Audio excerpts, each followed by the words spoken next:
Yuno Hanaki! Did you know that our souls are connected by fate? Well, what do you know? I'm Yuno Hanaki, from production Kawaii's Hanamizuki. Good afternoon, everybody. Although I guess today you can call me either Professor Hanaki or Hanaki-sensei. Hi. Hello. Boy, I'm tired.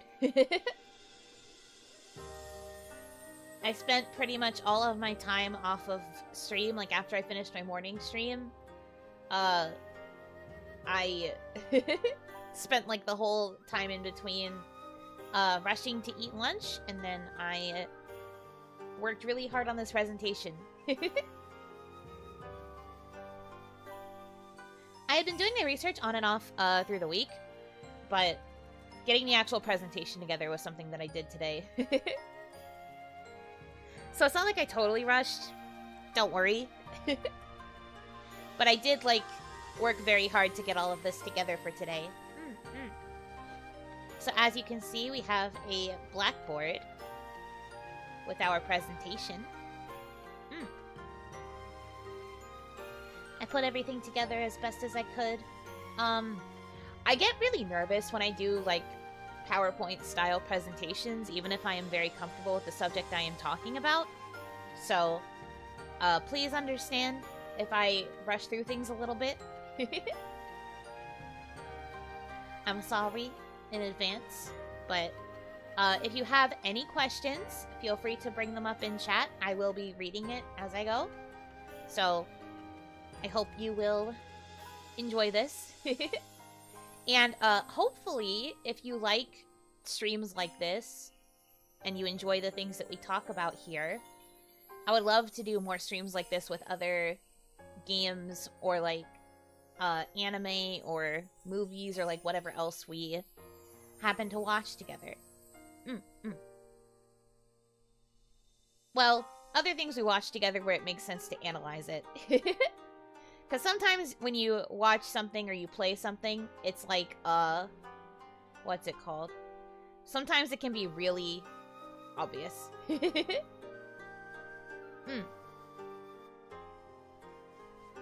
And in those times, we probably won't have to analyze it, but for things like this, where it's a little bit more ambiguous, yeah.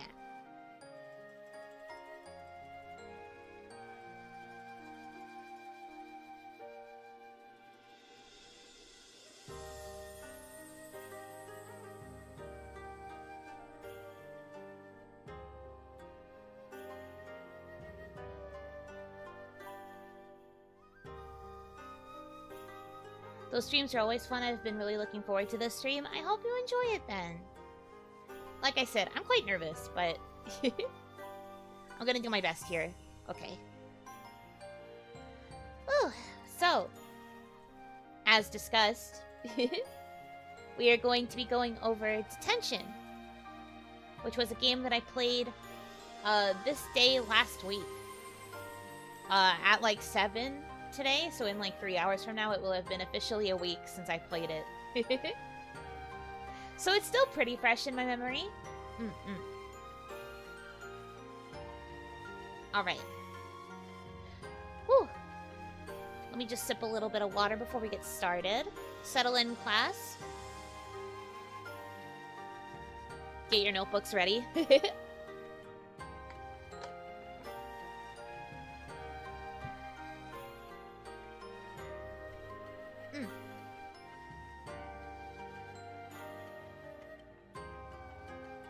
So, for those of you that need a quick Cliff Notes or a quick refresher of what the game happened to be about, Detention was set in 1960s Taiwan during the White Terror period.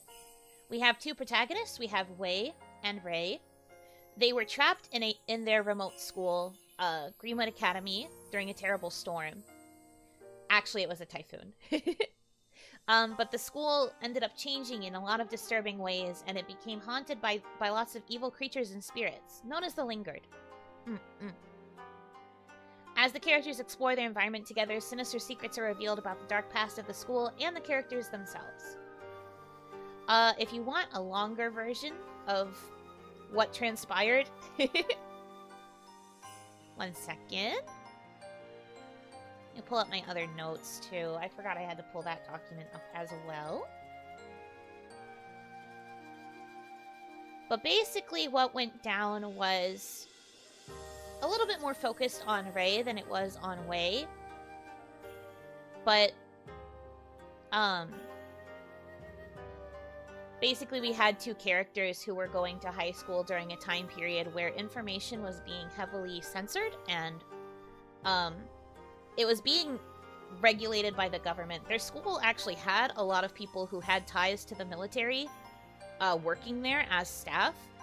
Not everybody, but a good number of the staff that worked at the school were people who had ties to the military. There's actually a comment that Rei makes about that when she's like looking at the accolades of previous professors and seeing a lot of it was military focused.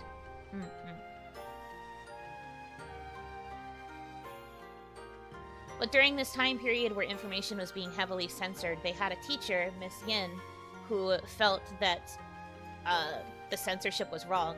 And so she had a secret book club that she led with some of the other students, including Wei, where they would go over this list of books that had previously been banned.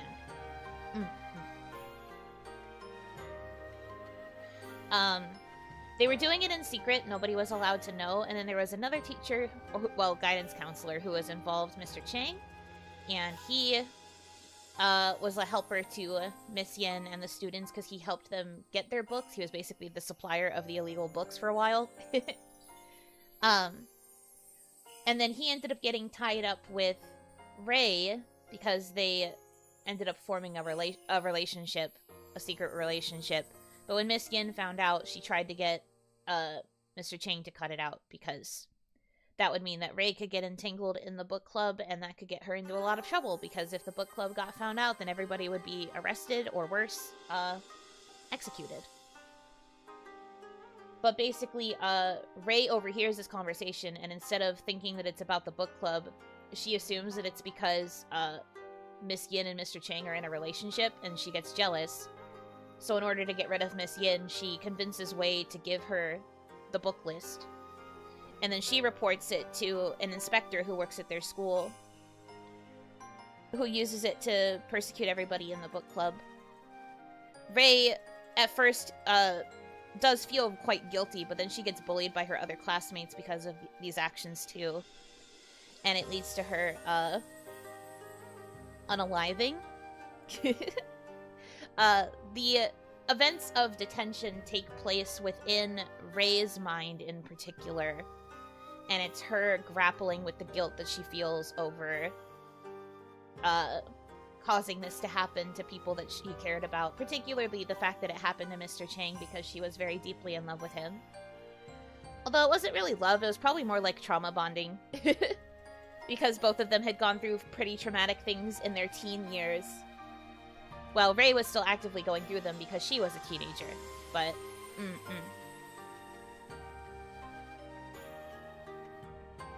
But yeah, basically, the school is portrayed the way that it is because Rei's mental state is kind of crumbling.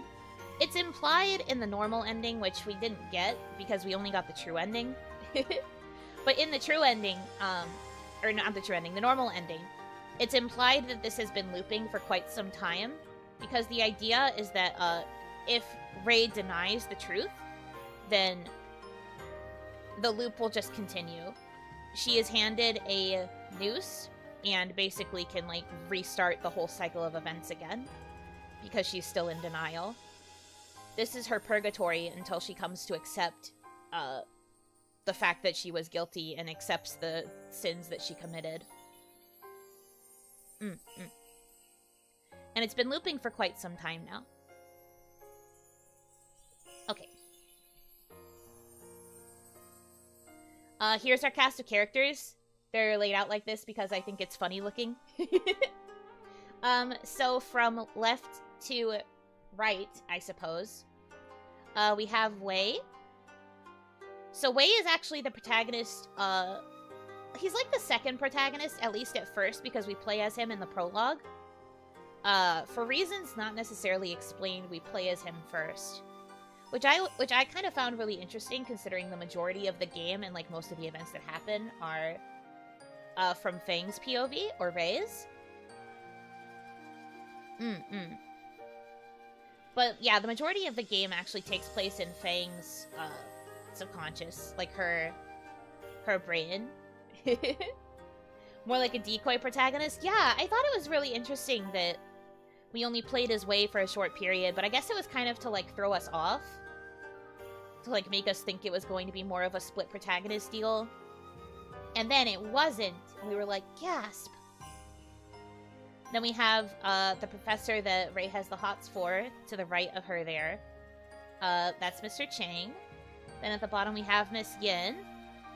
And then we have Instructor Bai, who is the person that Fang gives the book list to when she gets it from Wei.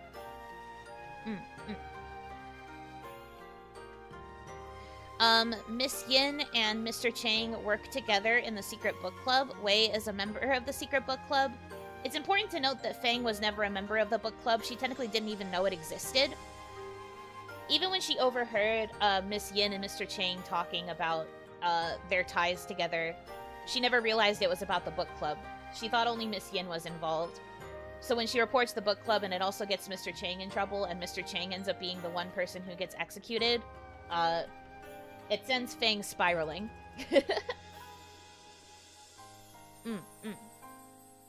Is it making sense so far? I hope so. I feel like I'm just kind of rambling, but you know, this is what I get for not having, like, fully organized talking points.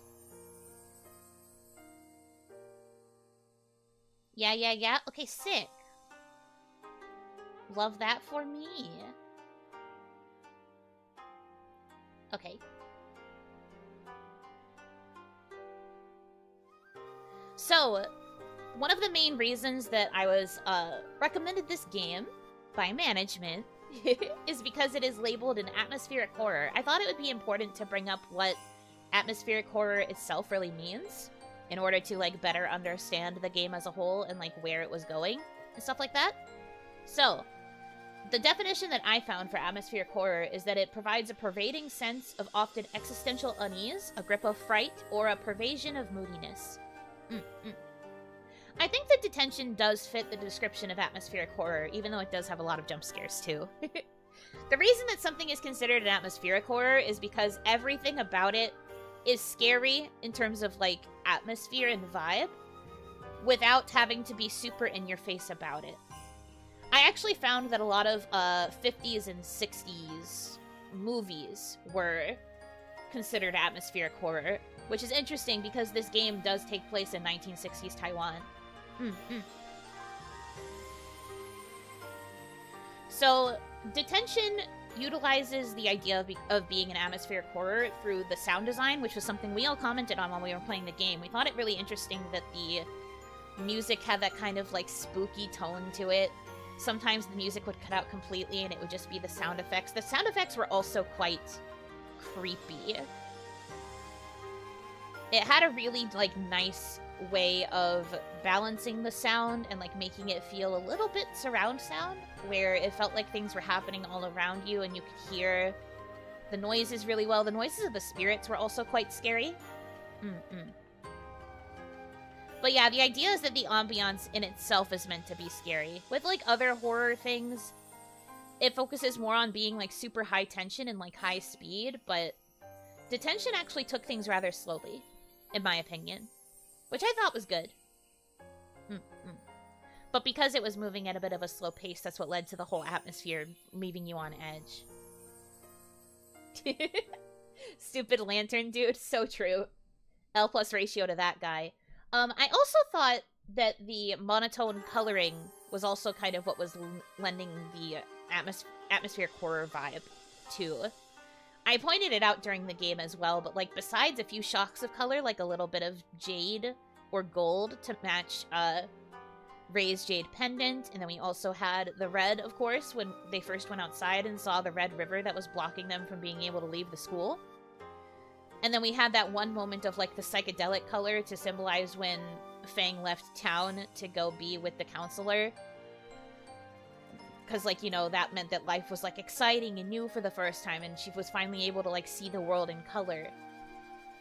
But, like, generally, the game was very monotone, save for, like, the moments of red.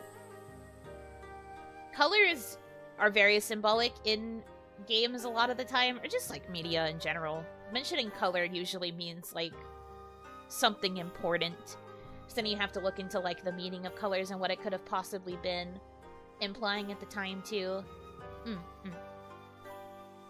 But I think that the monotone coloring in particular, even if we ignore the flashes of color from, like, the other elements, the fact that it was quite monotone meant that when color did appear, it was, like, very... I don't want to say alarming, but it made it obvious that what you were seeing was important. And then, of course, we have the religious and spiritual symbolism of what it's like to be in purgatory. There's a lot of religious and spiritual symbolism in this game, so I had to do a lot of research on specifically Taiwanese religious symbolism. Worked very hard on that. I will be going over a lot of those elements for you guys as well, because as an Oni, it was interesting to me to see how things differed from what I know about spirituality and things like that through being on Onigashima. There are quite a few differences. Yeah. Okay, so here I also bring up the swapping of perspective. The game does start in Wei's POV for the prologue, but it very quickly switches to Rei's, and then it stays there for the rest. I feel that this narrative misdirection was intended to leave players guessing about what happened to Wei, so the true ending has a stronger impact, so that when they realize that he actually survived. The game does a good job of making you think that Wei was a sacrificial lamb, and just ended up getting killed because of Rei's actions, but the truth is, Rei never knew what happened to Wei.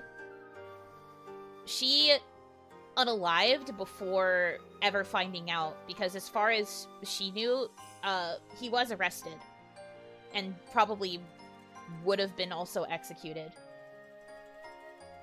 But, Wei was only kept in prison for, I believe, 15 years, and then he was let go. And then eventually his crimes were punished completely after, the relief of martial law. I like the bait and switch of the player's character. I would agree. I think it's interesting that they make you think it's going to stay, like, split protagonist POV.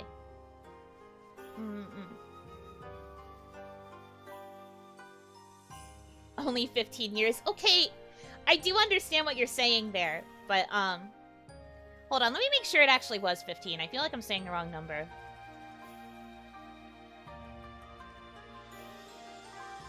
Checking my notes.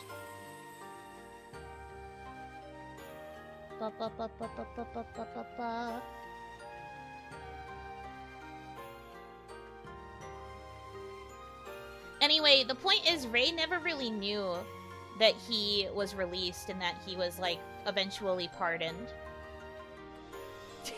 Long in human years, short in Oni years. Yes, exactly. Let's go with that. But yeah, the point is, she never found out that he was pardoned.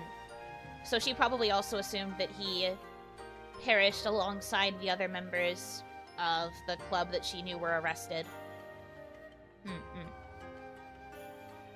The true focus of the narrative is on Rei's journey towards acceptance of her guilt. Wei ends up accepting his own guilt during his time in prison, because it gives him a lot of time to reflect. Though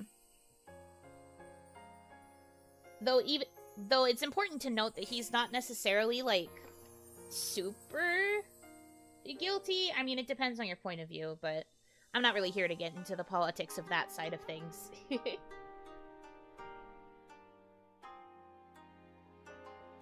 But he does accept the fault that he had in certain things happening the way that they did.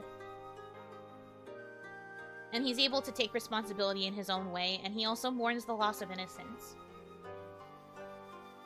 That's why the ending, the true ending, is considered so impactful, because then you realize that he did make it.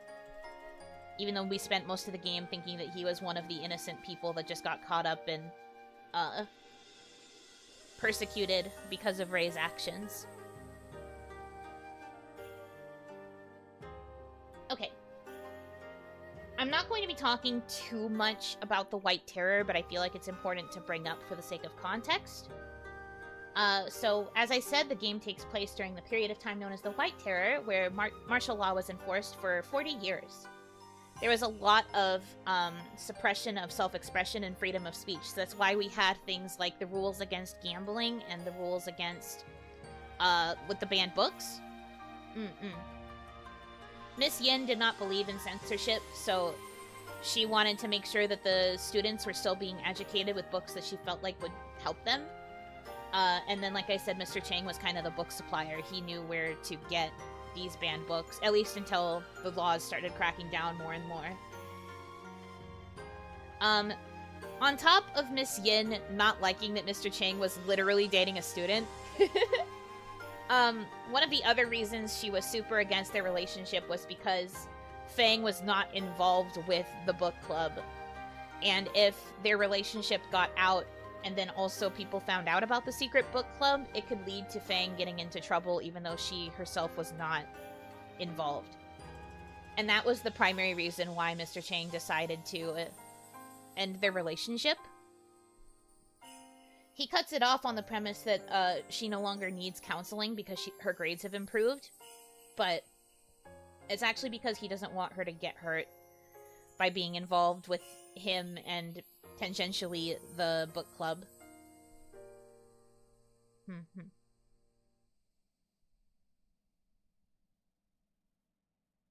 So we have this imagery of a caged puppet here. At first I was thinking that maybe this could represent Mr. Chang feeling like a caged animal, but the more I thought about it, the more I think that it's meant to represent Rei. I think that this represents Rei or Fang because she felt like a prisoner in her home life as well as her situation at school. The whole reason her grades start dropping in the first place, because she used to be like a kind of like prodigal student. She was very good at studying. She had really high grades. She had really like impressive test scores, was basically the top of her class. But when her home life started getting bad because her parents were starting to like fight a lot and her father was drinking excessively and hurting her mom, and then also cheated at one point. Like, lots of icky stuff was going on at home, and so it led to her grades kind of flopping. And that was why she kind of clung to the relationship that she was developing with Mr. Chang. But these prisoners are also kind of related to how things were during the White Terror, because this was how the prisoners would be held captive until it was time for them to be executed. I think that this puppet in the cage represents how Rei also felt like a prisoner, even though she was never directly imprisoned. I think she felt like a prisoner both because of the things that were going on at home that were making it difficult for her to find freedom. And then she also felt like a prisoner at school because, well, her relationship with Mr. Chang had to be kept secret, which was something that would be considered like locked away and hidden. But then also she was bullied extremely after the book club got found out. So I personally think that this puppet is meant to be Rei, but there are probably other possible interpretations of like who it's meant to represent.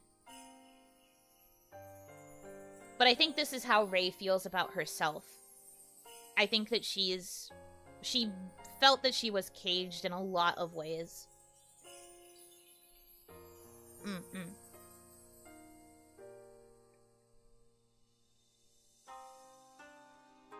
Would be interested to know what you guys think. Because, of course, I am basically speaking what I think everything means. You're allowed to disagree.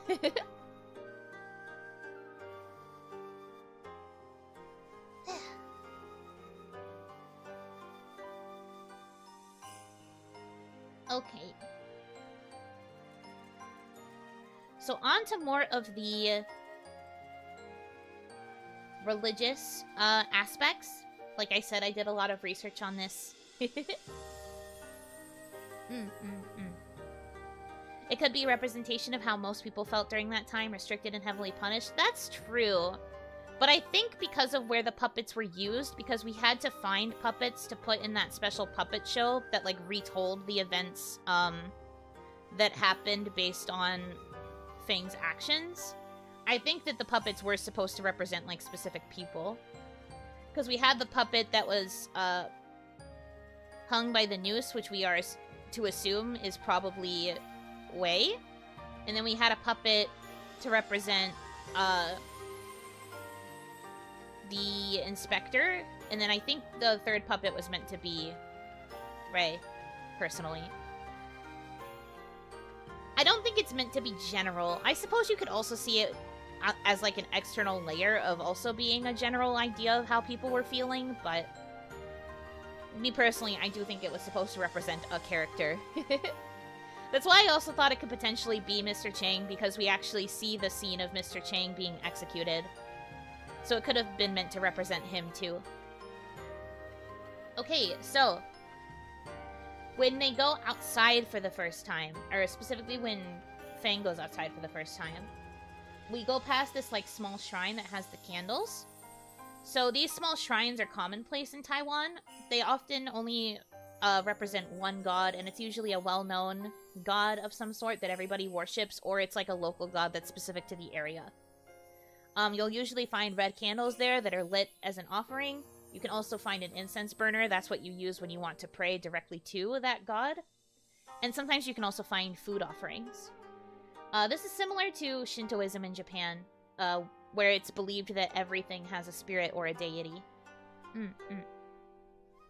For example, I've talked about this before, but Oni are not always meant to be seen as malevolent creatures. Some of us do represent more beneficial and like more good things. We often can represent good fortune, not just bad. It depends on the Oni that you're talking to. But like different creatures, different spirits can represent different things. There isn't like a one-size-fits-all for a specific type of creature. I actually think it can be kind of harmful when you reduce your impression of mythical creatures to like a more general vibe like that.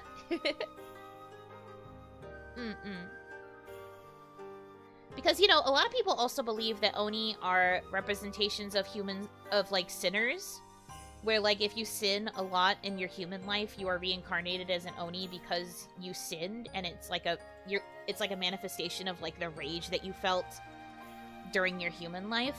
But I don't think that that's necessarily true about all Oni either.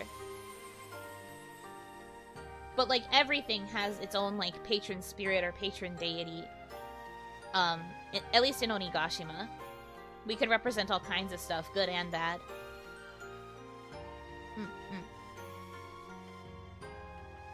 I wouldn't be surprised if more of us had like little shrines everywhere. Maybe even in the human world. Although I find it a bit strange to think about the idea of me having a shrine out there. That sounds kind of wild.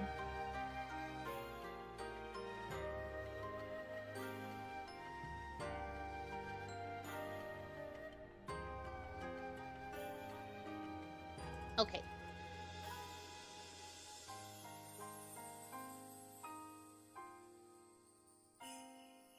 Oh.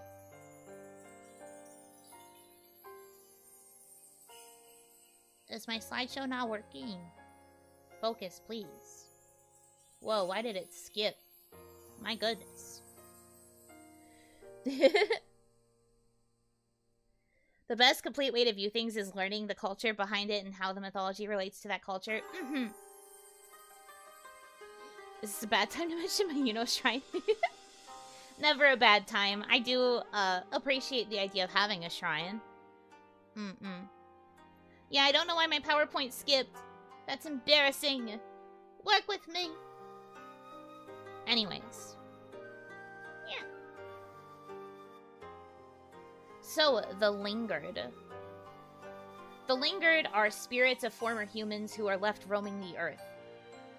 Basically, in the Taiwanese spiritual belief system, the idea is that every spirit, like every human, is going to reincarnate. Every person goes to the underworld and receives judgment after death, and those who aren't considered for reincarnation are exiled out of the cycle, and they are doomed to roam forever. It's actually really interesting to point out that the lingered look like Rei. So I think we are meant to believe that Rei is on the precipice of becoming one of the lingered. I mentioned near the beginning, right, that in the normal ending, it's implied that the cycle will just keep continuing if Rei keeps denying the events of what happened. I think that basically means that she could end up becoming one of the lingered if she were to perpetuate the cycle. I do think it's important to point this out. Because, like, the sound that the lingered make is actually kind of based on, like, her voice the few times that we hear it, and they do kind of look like her. So I think there is a chance that she could have ended up becoming one of the lingered herself, because this was meant to be like her test to see if she would be able to one day reincarnate. These spirits are probably based on hungry ghosts, which are a type of spirit who are doomed to roam and eat nothing but dirt. They flock to any offerings that are provided, because it's the only time they get real food instead of dirt. I know a few hungry ghosts on Onigashima, and can confirm they will basically eat anything, even dirt. But yeah. I wanted to bring up that point about the lingered, just because I felt like it was important. We're going to talk a little bit more about the idea of, like, the cycle that Rei was trapped in later, because that's a really interesting writing convention to talk about, but right now we're focusing on establishing all of the symbolism. We'll get there, don't worry. Ba, ba, ba, ba, ba. Okay, so talismans. Talismans, this was a little bit more straightforward, I'm sure you guys know, but talismans are generally used as a form of protection against supernatural forces, usually to seal or repel something. For example, this door in the game was boarded up and taped with multiple talismans, which meant that there was something extremely sinister and powerful behind it.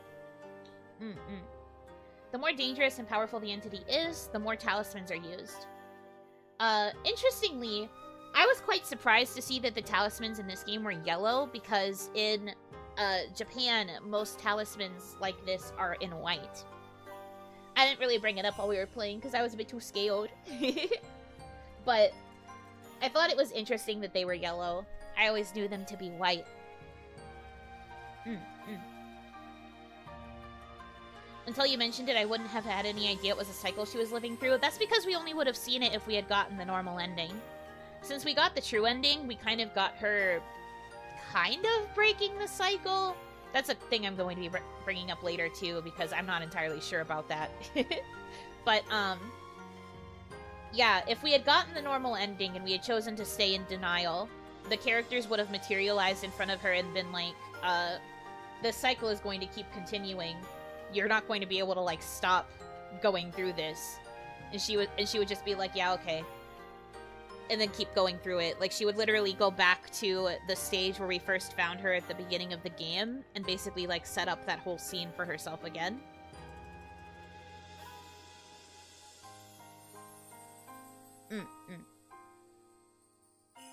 Okay. Next is the Hey by Wuchang, which you guys were very excited about. You guys shipped them. The cycle means she was in some kind of limbo. We talked about it, but yeah, she was basically in purgatory. I think that they were trying to judge whether her soul was going to become one of the lingered, or if she was going to be allowed to reincarnate. But yeah, basically the Hei by Wuchang, which are black and white impermanents, respectively. These are messengers of death. Anyone who sees them is usually going to meet their end soon.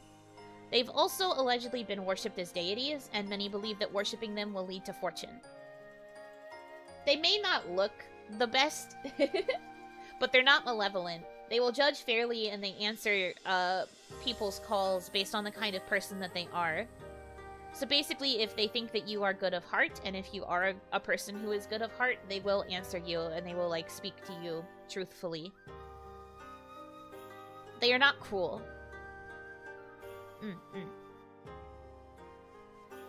Our two favorite guys.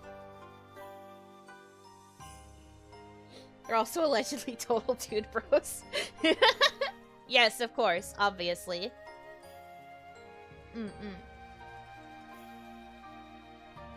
But yeah, these two are on the gates that we are trying to open in order to progress and, like, get Rei further into, like, understanding herself and the things that are going on. So, this is basically them, like, passing judgment on her, or, like, her working towards, like, receiving their judgment. I hope anyone who sees them doesn't count this picture. No, it only counts the real spirits. Not the depiction of them. Okay. And now we have Cheng Huang, the city god. So Cheng Huang is known as the city god, and while the name may imply one god, it's actually a title used to refer to a bunch of gods. They basically oversee human affairs and, like, human problems. They're kind of like a village chief of sorts. Like, you would go to them if you had a problem with something in, like, your life, and they would kind of try to help you. They govern different communities and places at different times. So each community and place could have a different god, but their title will all still be city god.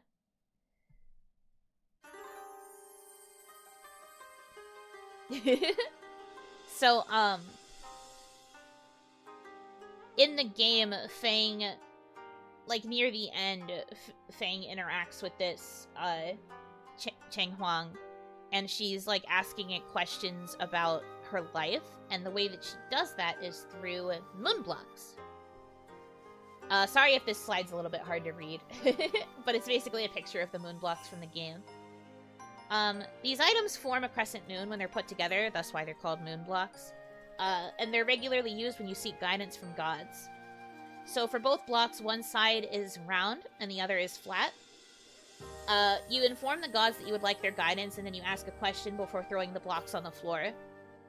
We see this because Rei asks her 3 questions about, like, her family prospects and, like, her life and, her love prospects and all of that stuff.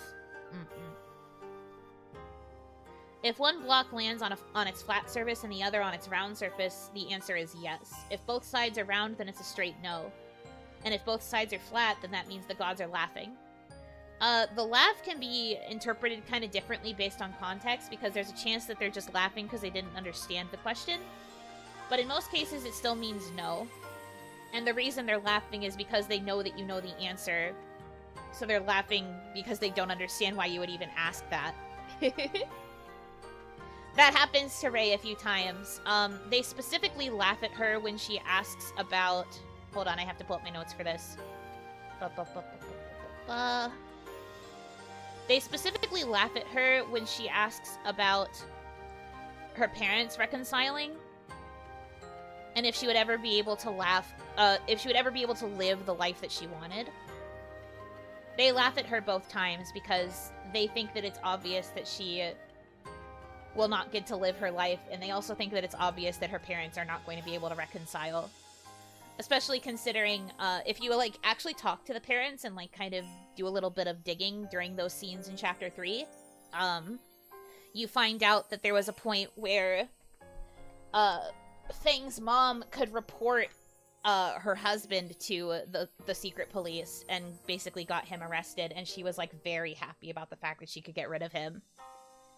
So Fang went from having, like, a pretty happy family to having one that was quite literally, like, broken and, like, torn up. And so the gods laughed at her for asking such a question.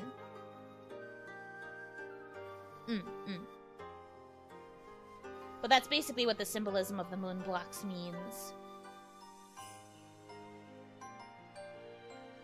The gods will laugh at you if you ask a question that they think is obvious.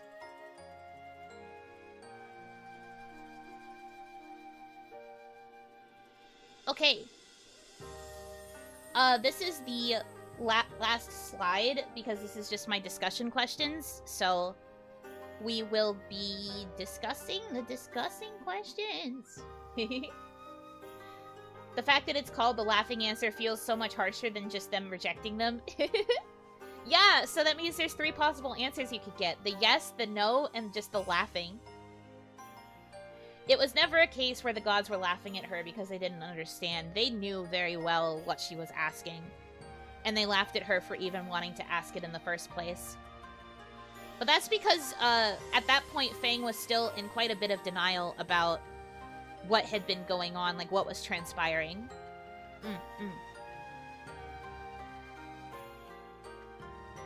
And Yuno will laugh at chat's dumb questions. That's different. Okay.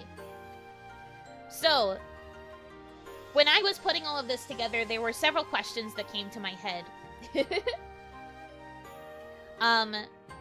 There was this old woman character who we would see during the transitions between the world that we died in and going back to, like, the world of the game. Which I guess was basically, like, entering another level of purgatory. This old woman would usually give us tips about how to deal with the certain members of the Lingered that we were encountering. And that sort of thing. But at the end of the game, when Wei is making his way to the abandoned school, she mentions that there is a girl whose spirit is cursed to walk in the afterlife forever. Yet, this is in the ending where we are to believe that Fang has accepted her sins and, like, accepted what happened in her life. So, why would she not be able to move forward? I'm trying to think of what my answer is for this, because I'm not quite sure. But I found it very interesting that this was even brought up, because I guess they do imply it, since when Wei goes to sit at his old desk, Rei's spirit is there, like, sitting with him.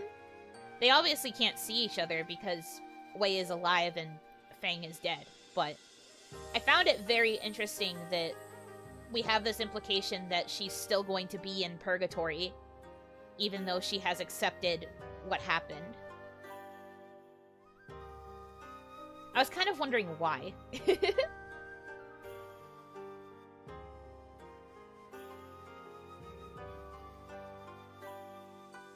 It felt like an interesting bit of information. I don't think it was implying that she was going to become one of the Lingered.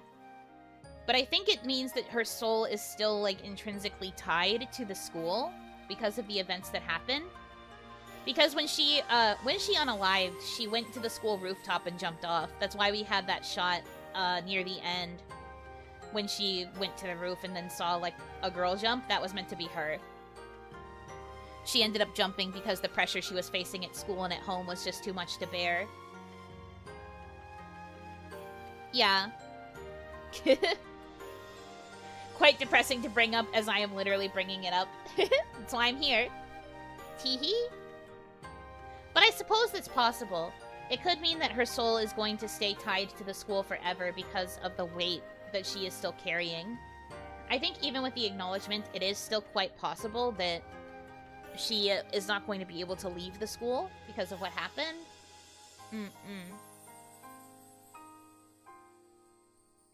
But that's still sad. She spent so long going through that cycle and being in denial until she was finally able to accept everything. And even then, she still can't move forward. Her soul can't let go. So when you think about it, even though we got a true ending where she was able to find that sort of acceptance, it's quite sad that she's not going to be able to move on like everybody else did.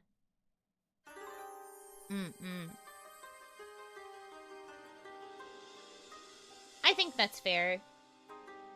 A good answer. So, next question. Wei and Fang were friends, and that's how she got the list from him initially, like, in the real world. So why do you think that they appear as strangers in the beginning of the game? Because from Wei's POV, and then, like, that whole, like, beginning part of the prologue, it implies that they don't actually, like, know each other that well. But a lot of the events of the game, like in the notes and like in the flashes of like what really happened, do imply that Wei and Fang were like really good friends, or at the very least that Wei had a lot of respect for her and like knew her. Maybe via limbo shenanigans. Okay, but I want a better answer than that. I think that perhaps it was to help Rei cut her ties to what was going on. Because a lot of her denial comes from her trying to remove herself from the situation. Or, like, trying to kind of ignore the things that were happening. I kind of think that the prologue was more literal. It's from his perspective before they actually became friends.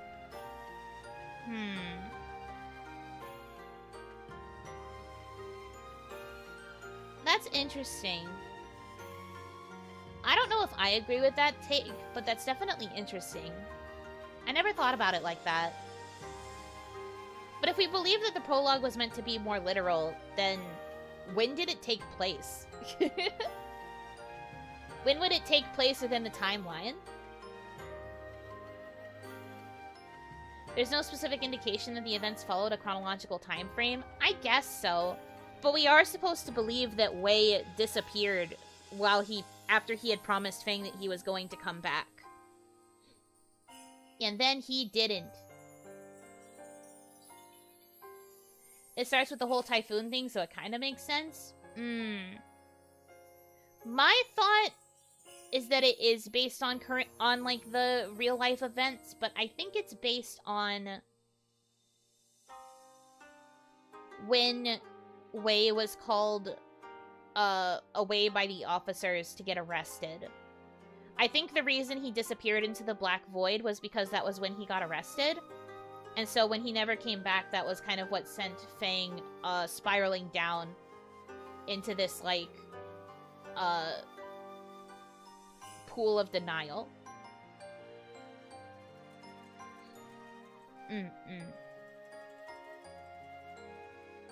She doesn't seem to remember her relationship with her teacher until the flashback too. I don't think that's true. I think she does remember her teacher at least. But she is very confused about a lot of the events happening, which I suppose could be part of the limbo shenanigans as well. I think if I was going to interpret the prologue as being a literal, like, real event thing, though, I think it's based on them, like, hanging out and talking before Wei got called away to become arrested. Or, to get arrested.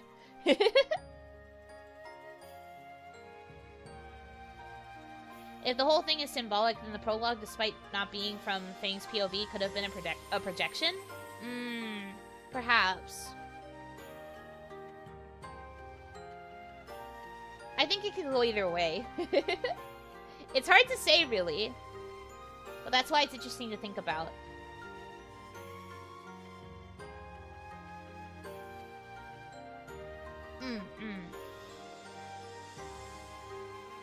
Wakata.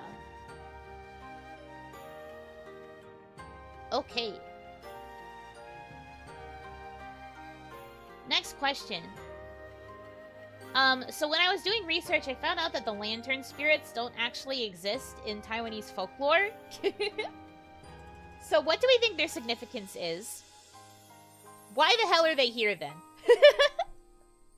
They sometimes cause the most problems because it took so long to, like, juke and fight them. What are lantern spirits? So they were these spirits that we encountered in the game where, if you were caught in their light, you had to turn away and hold your breath, or else they would be able to, like, come and attack you.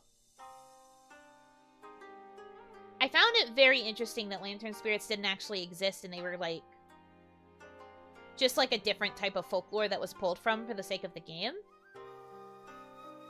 I think if I had to assign them a meaning, it's because, like, the symbolism of a spotlight, right? Where, you don't want to be put in the spotlight, due to your actions. You're trying to avoid the spotlight because you want to stay in the shadows. I would just kind of assign it as, like, she didn't really want to be caught or, like, be put under scrutiny for what she was going through. She also didn't really like that she was getting all of this attention because of the things going on at home. At first, she loved all of the attention she was getting for being, like, a star student, but as things started getting worse and she started flopping, she really hated all of the attention that she was under. She explicitly says this in the game. So I think that that was part of why the Lantern Spirits ended up materializing, because it was a manifestation of how she didn't want people to perceive her, basically.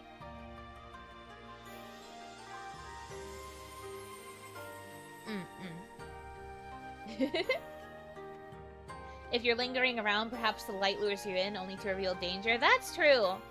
If she's this close to becoming one of the lingered, maybe she doesn't like the idea of being put in the light because of that.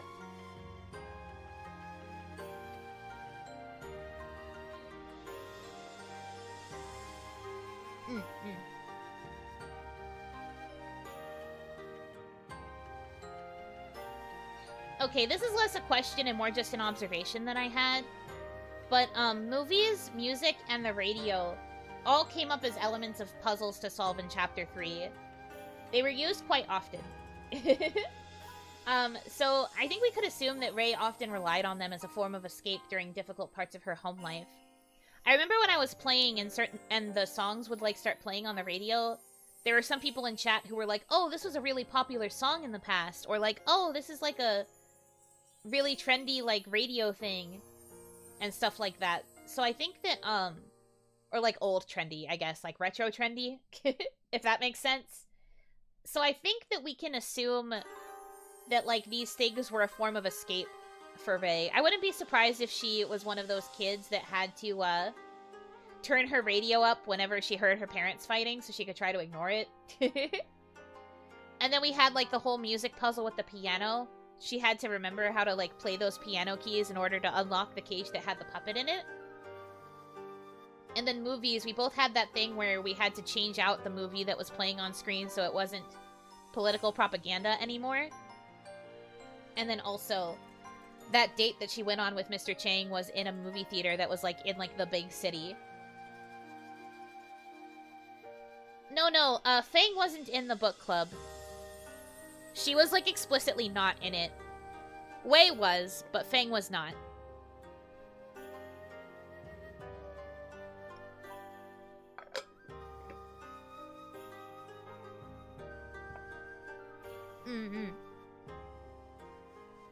So not necessarily books, at least not for Fang. But I thought it interesting that Chapter 3 relied very heavily on all of these, like, media references, like the radio and the music puzzle and the movies. Movies were kind of, like, used in, like, both a negative and a positive way, because we had the political propaganda, and then we also had the movie theater date, where she was sitting in the theater with Mr. Chang and they held hands and all of that stuff.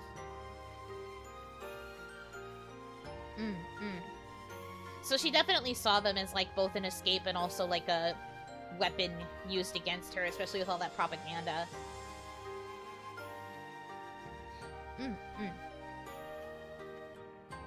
So that was just more of an observation that I had. I really like when pieces of media reference, like, other media as, like, part of the overall vibe. It really helps you feel more, like, immersed in the time period, I think, too.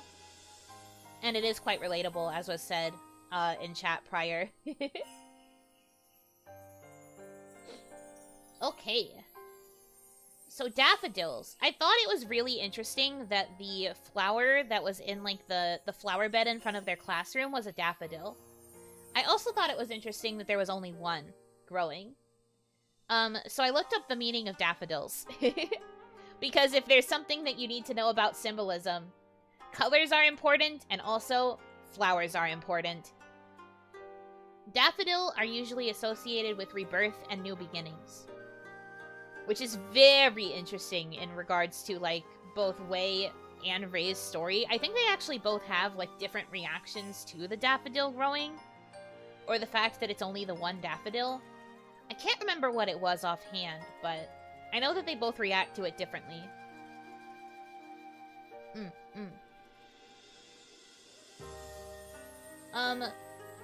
one of the other things, too, is that with Daffodil, while they do represent rebirth and new beginnings usually, in some cultures, it's actually considered a sign of bad luck for there to only be one Daffodil.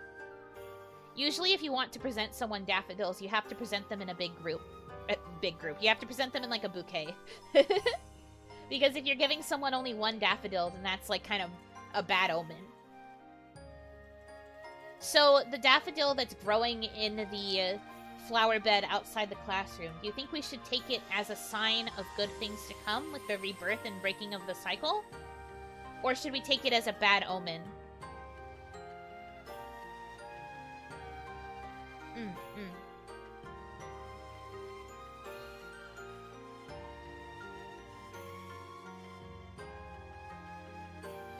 Solving the radio and music riddles is kind of like she's not escaping anymore, trying to understand and stop it from weighing her down. I suppose that's true. I think she's trying to understand the significance of it all in the 3rd chapter. Like, that's really her trying to, like, dig deep into her subconscious and understand why things became the way that they did. And to, like, put all of the pieces together so she has better understanding. And then that's why Chapter 4 focuses so much on her, like, answering to her shadow self and trying to, like, accept those parts of her, too.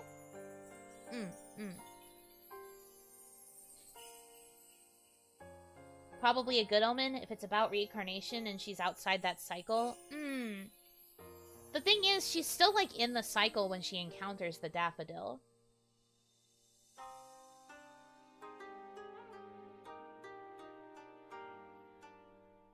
So I'm not entirely sure how we're supposed to interpret it, or if we're even supposed to interpret it at all. This is me, like, looking at things I usually analyze when it comes to literary analysis. There's a chance that the daffodil doesn't mean shit, but I'm just, like, I'm just curious.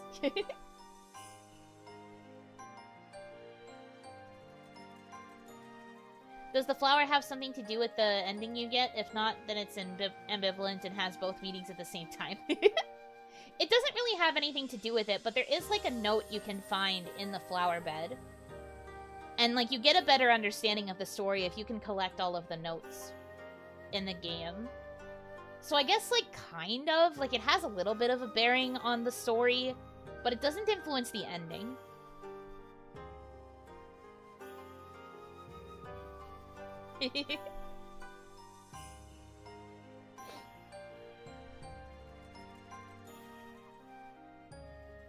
Okay, so here's where I mentioned the cycle stuff. So in the normal ending, Fang chooses to deny the truth and then is informed by Mr. Chang, Wei, and Instructor Bai that this cycle will keep continuing. She takes the news and heads to the seat in the auditorium where we first met her, presumably to begin the cycle all over again, like we mentioned before. What makes this cycle important compared to other repetitions of the same cycle? So there's a common writing device where you have, like, your established normal, like your established pattern, and most times when you are writing a story or, like, when you are telling a story, the point of it is that you want to break that pattern. There is something that is going to be different that makes this telling, like, in this time important. There's always going to be a time where the routine is broken, usually in a very dramatic fashion, because it's going to have to be something that, like, really changes things for the protagonist. I wondered why this particular cycle of Fang in this purgatory was the one that needed to be told. Like, this version of it where she doesn't really have the memory of the things that have, like, gone on and stuff. I wonder why it was this specifically.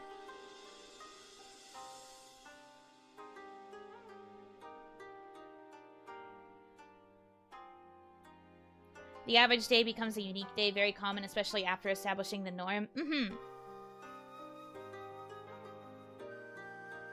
It's a very common narrative device to be like, this is how things always happen. Until one day it doesn't happen like this. Because what better way to jumpstart action for your character than to have them, like, experience something different from their usual?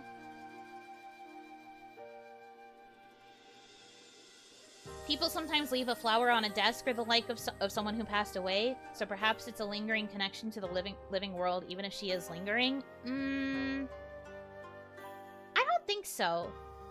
I think, like, because it's still, like, in the flower bed outside of the classroom, and then, like, when Wei is visiting the school, like, in the true ending, we see that it's, like, really, like, decrepit and, like, abandoned. I don't think we really see any evidence of, like, flowers being there. I do like where your head's at, though.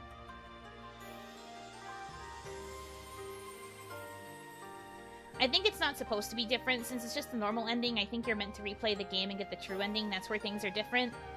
I suppose that's true. I guess you could argue that if you get the normal ending, that means that you're just perpetuating the existing cycle where, like, things don't change. Meanwhile, the version with the true ending where she does accept it is meant to be the time where it does change. Like, that's meant to be the time where things happened a certain way until they didn't.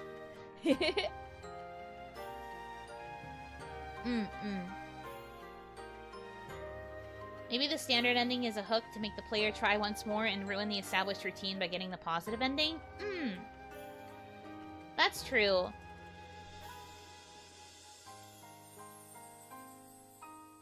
But I wonder if that means that she's been told multiple times that this cycle will keep continuing. And if each time she just chooses to forget and chooses to start over again. And so she goes through the same thing over and over. I read an interesting point. I looked at some, like, people's ideas online to, like, get kind of inspiration for discussions. And I saw someone say that they felt that the spirits acting the way that they were in the school and, like, the overall, like, creepy vibe was just because of Rey's mental state getting, like, more and more deteriorated the longer she had to repeat the cycles. And I do think I kind of like that, because it means that she's very much haunted by the choices that she has made. I could definitely see it being, like, just something that she's kind of doing to herself over and over, and that's why her memory is getting so foggy. And that's why things are being, like, portrayed in this way that are very different from how it happened in the real world.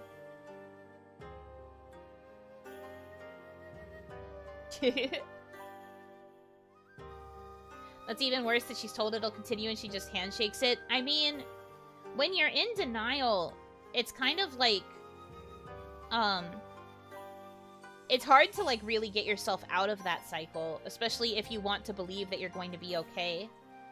Because we have to remember, too, that she has that whole scene where she talks to the city god and is trying to ask, like, if she's going to be able to live the life that she wants to live, or if, like, she's going to be able to find her happiness, and it laughs at her. Like, she should know, but because she is so deep in her own denial, she still asked it anyway. She wanted to hear that she would have a chance to live that life that she was dreaming of. But she can't. And I think that that's something that can be very difficult to hear, especially if you are, you know, permanently stuck as a 17-year-old teenager who had dreamed so much about getting out of where you were so that you could, like, go find success. Hi, Nami-senpai. Hello, Hiroji.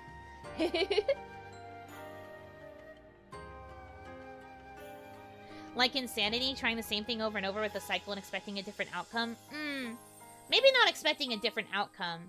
But I think that she was just hoping that she would actually hear an answer that she wanted to hear.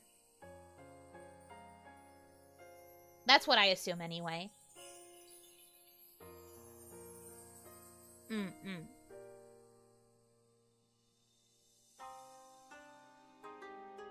Dev teams kind of want for their game to be played and interesting things to be discovered by the audience. One of the things about Red Candle in particular was that they chose a lot of this imagery because it was things that they had never seen in games before.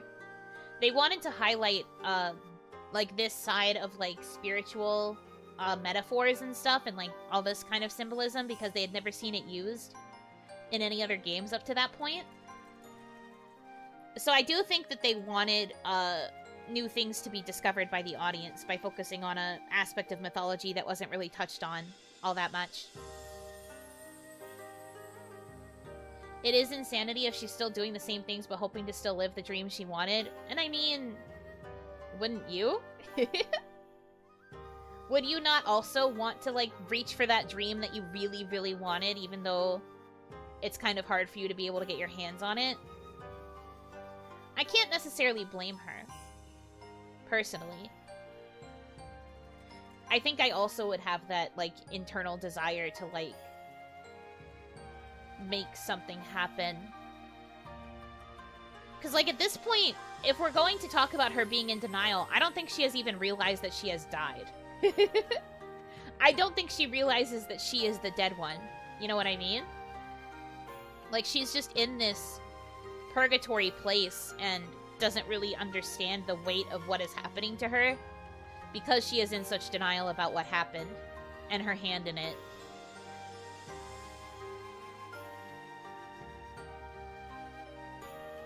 The skeleton is you moment? Yeah.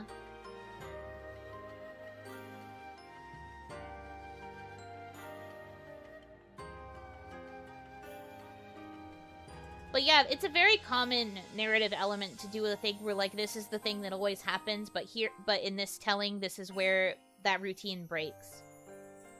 So, I do like that the cycle does get broken. In order for her to get to the true ending, she must have had to go through a lot of cycles. Definitely. That's why I liked that theory that the school is this messed up, because her mental state is so messed up from having to do this so many times. Not to mention, like, the times where she, like, quote-unquote dies to the spirits that are hunting her. That's gotta be rough, and having to, like, re-enter that, like, even deeper purgatory space, and having to, like, reconcile with the fact that, like, your spirit can also die. That's kind of rough. Your spirit could be punished while you're still in purgatory. But what's worse? Having to deal with those spirits for all time, or being forced to, like, walk that place alone? With only the memories remaining. I think that Fang's fate is really sad. I find it hard to see the light in it, because, like, she has to carry so much. And even after coming to terms with it, it's still implied by that old woman at the end of the game that she's still going to have to walk the earth forever. I know we established that it's because her spirit is tied to the school because of what happened there, but her spirit is still going to have to linger, even though she's not one of the lingered. And I just think that it's really sad. But man, the storytelling in this game is so cool. This is why I love horror games. The storytelling is, like, so pretty. There's so much, like, really nice symbolism. But here I am being such a scaredy baby, and I have a hard time playing it. I'm baby.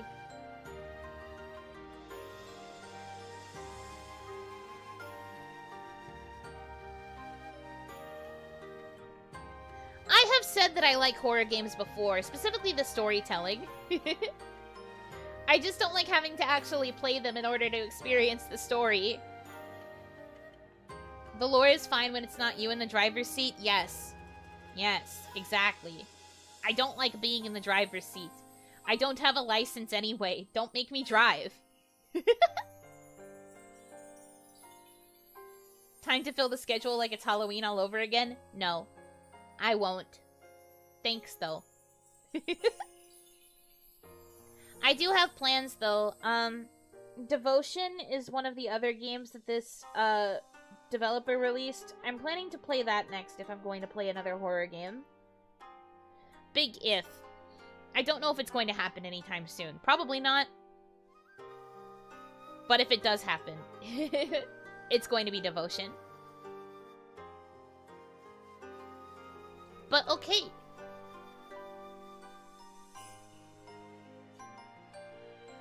Do you guys have any other questions about Detention as a whole that you would like me to try and answer? Feel free to ask.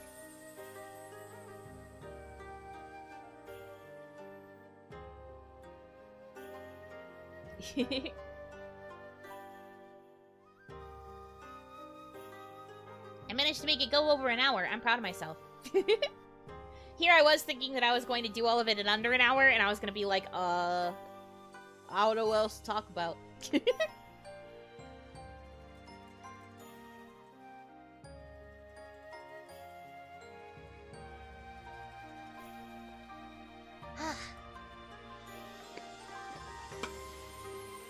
How integral to your enjoyment of the story was the actual gameplay? I wouldn't say it was super integral, but I do like that it was point and click. There was that one... Hi.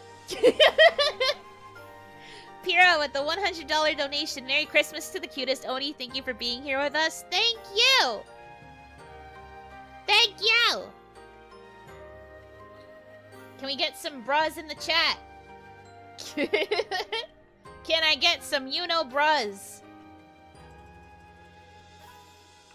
Thank you.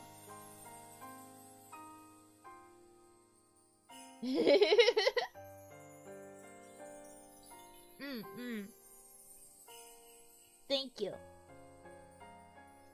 I appreciate it. I'm happy being here with you guys too. What was I saying? I got distracted by the bruh. How integral to your enjoyment of the story was the gameplay? Right. So the fact that it was point and click was actually quite nice for me, because I prefer simplistic games. There was that one moment in the game where, there was, like, a chase sequence, and I had to, like, hold the, like, run. And then it, like, cheesed me, and it still made me die. Even though I had run, and I clicked on the door twice. The door did not open, and so I still got by the big monster. And that was messed up. So I would say that part of the gameplay, didn't like it. Sometimes it felt like the clicking needed to be really precise, and I don't really know why. I couldn't figure it out. So that said, I don't think it was super integral otherwise. I like that it was simple, and I like that it was, like that kind of immersive experience. I feel like you don't see a lot of point-and-click horror games anymore, and this game was from, like, 2017? So it was kind of cool that it was such a, like, more modern game, but it was doing something as like, I don't want to say old-fashioned, but it was nice that it was a point-and-click. Okay. How many endings were there? Did you theorize on what they might mean too? There were only 2 endings. I don't know why management said there were 3. But there were only 2. So we got the true ending. The ending that we got was the true one, which means that, like, you know, logic dictates that the one we got is the one that's, like, the most canon. So that is something to keep in mind. You did so much research, it's unironically really impressive. Thank you! Yeah, I worked very hard. I wanted to make sure that I knew what I was talking about before coming in here. But yeah, there were only 2 endings. We got the true ending. I looked up what the normal ending was so that we could talk about that as well. What is the tradition in their culture's place where spirits go after dying? So it is believed that every spirit is going to reincarnate. You inherently have a chance of reincarnating when you die. But basically, you are brought to the underworld where judgment is passed on your soul. And if you are not chosen to reincarnate, you are forced to stay in purgatory and live through, like, the endless cycle of purgatory. That's also why some spirits end up becoming, like, the lingered.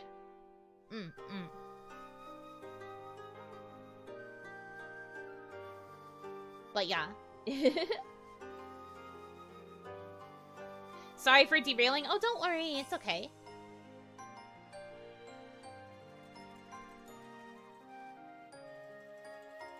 I guess Chilla kind of has filled that gap for point-and-click horror games. I guess so, but I still feel like Chilla's art is not quite the same as, like, this kind of point-and-click, because this is also, like, a side-scroller. Chilla's art is, like, first-person a lot of the time. But this game was like side-scroller and like third person, you know? There was more of like a dissonance there. No afterlife necessarily, the earth is the main world for everything. Basically. It's basically said that your soul is either going to reincarnate or you're gonna be forced to like roam purgatory forever. And you won't get a chance at reincarnation. I believe it is implied that Rei is not going to reincarnate despite accepting what happened. Why do you think the game is named Detention? Well, to a teenager, don't you think that detention is a form of purgatory? You are trapped in one place, you don't have a lot of, like, things to do to entertain yourself. You're basically, like, literally trapped in your school for what feels like all of time. If we look at it in the very, over-dramatic teenager sense, I think that's what it would mean. You could also assume that rather than detention, you could think that they're talking about detainment, too. Because we do have that scene in the basement where Rei sees all of the prisoners that have been, like, detained in those jail cells with the bags over their heads. So there is a sense of, like, the criminals were also, like, detained and held captive. So you can interpret it from that angle, too. That was, like, another form of detention. Because the idea is that detention is, like, a punishment for something that you did wrong in school. And technically, she did punish not just her teachers, but other students because of what they had been doing in school. It was just a really extreme form of detention.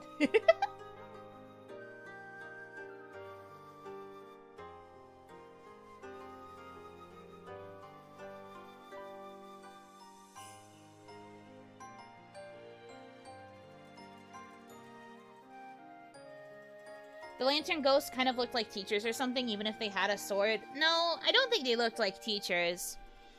I still stand by what I said about the lantern ghosts being an example of just not wanting to be in the spotlight. Rei explicitly states within the narrative that she did not like the attention that came from people finding out about her home life. Or, like, people finding out, like, that things were not going very well at home. She wanted to avoid attention as much as possible. She was, like, kind of desperate to, like, blend into the shadows. She was kind of tired of her popularity at that point. And I think that that manifested with the lantern spirits, trying to shine their light on her and expose her, and she didn't want that.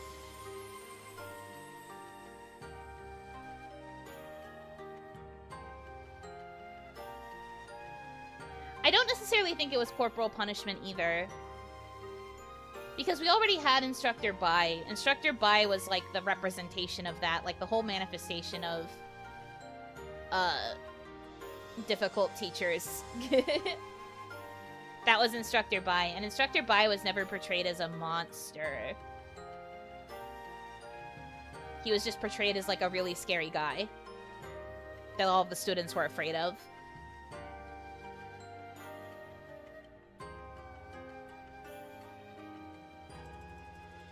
I was thinking the lantern ghost could have been adults that would have snitched on her, but Wei was part of the secret club, not Fang. Yeah, exactly.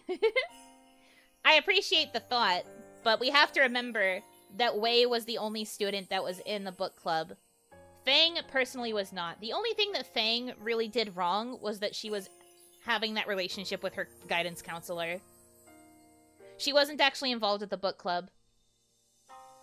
So Miss Yin insisted that Mr. Chang break things off with Fang to ensure that she wouldn't get into trouble with them. Because she would have been punished for being tied to him even if she wasn't in the book club, just by nature of him being one of the organizers of the book club. And that was the thing that made him break up with her. Not the fact that there was an age gap, and not the fact that he was her guidance counselor. Yuck. Ew. Still so cringe.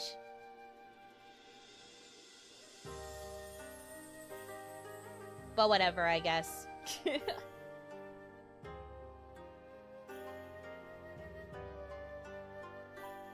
For a while, when I was doing that analysis of the puppet in the cage, I talked about this earlier, but for those of you who are just coming in, I was trying to do an analysis of this puppet At first, I was wondering if I should view this as Mr. Chang.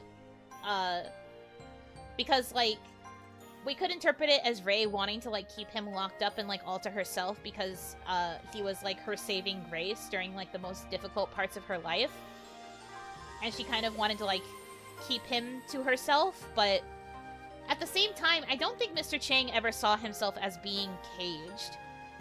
He mentioned a few times that he had felt caged in the past, but he, like, felt more free as he got older and got the chance to, like, travel and, like, gain more worldly experiences and whatever. So I don't really think he was caged anymore. At least not personally. So I was like, okay, but what characters do feel caged? And the only answer is Rei. Fang is truly the only one who has reason to feel like a character that is trapped in a cage.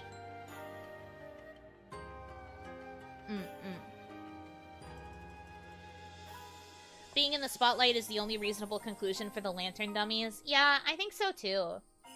I can't figure out what else it would be.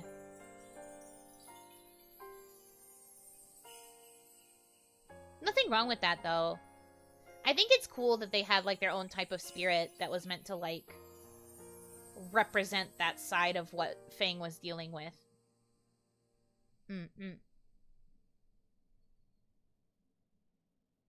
Whew.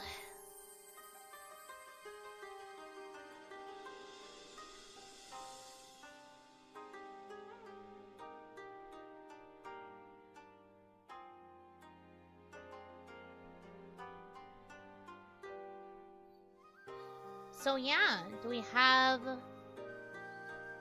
anything else of note we want to talk about?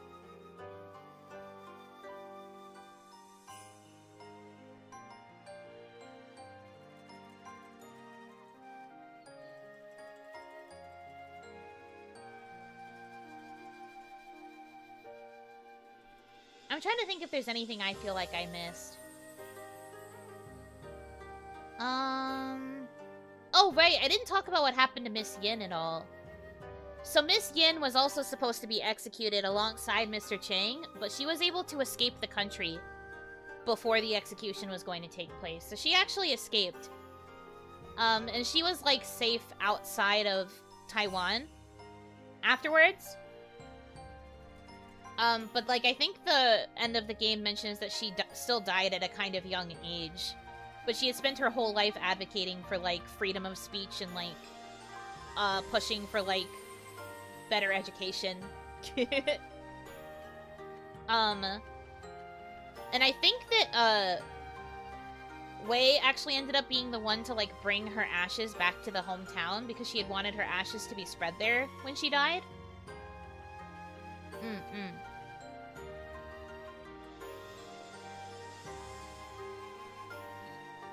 So, yeah. I thought that was interesting, too, that they had her also survive. And not just, like, escape the execution, but she also escaped the imprisonment.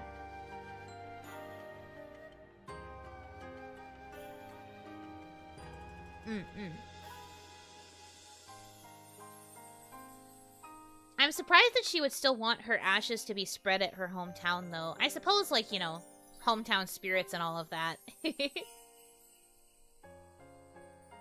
But I thought that was an interesting angle to take with her character. But I suppose in the end, she did care a lot about her hometown and the students there.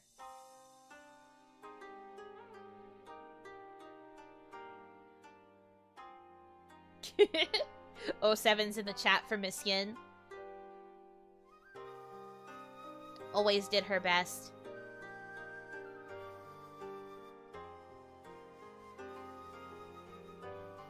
What were your thoughts of the game as a whole? I really liked it. I thought that it told its story in a really unique way. I like the fake protagonist at the beginning by having us play as Wei, and then we played as Fang for the rest of the game. I thought that was really cool. Besides the fact that I was scared out of my wits throughout, like, most of Chapter 1 and Chapter 2, Chapters 3 and 4 were more like atmospheric horror. So I was less, like, outright scared. I mean, I also had a guide for Chapter 3. I didn't use the guide for Chapter 4, but, I I had to use the guide for Chapter 3 because that was just making no sense and I was going insane. But yeah, I thought the experience was quite fun, personally. And I really like when games are able to tell a unique story and stuff, so I was probably always going to like it, but I do think it's important to mention that I just really like the the story. Will you play it again? No. I think Detention is a kind of game where you, like, experience it once and you're pretty much good. Once you have the experience, you don't really need to play it again. So I will not play it again. But I did enjoy it for what it was. And ignoring the parts where I got scared, it was fine. That will probably happen for Devotion as well. I will play through it once just to experience the story, and then I'll be like, okay, I'm good. No more, please. No more, please. No, it's too scary. Not literally it's too scary, but, like, I do think it's not really a game you can play multiple times. Because there's only the 2 endings. I think once you get the true ending, you're kind of just, like, done with it.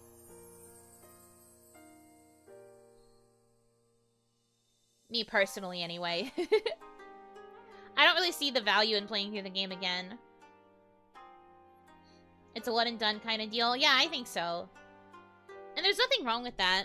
You deserve to have games where you can just, like, play through it once and it's all good.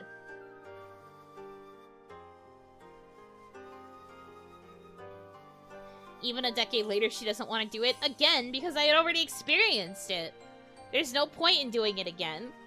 Why would I play a new game of a game I have already beaten and know the story of? Especially after this, where I've done a whole report on it. Why would I play it again?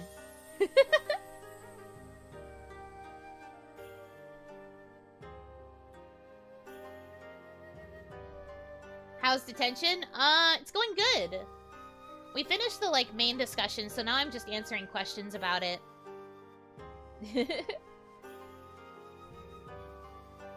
Play-by-play commentary. I have a whole VOD dedicated to that. I played it for 4 hours.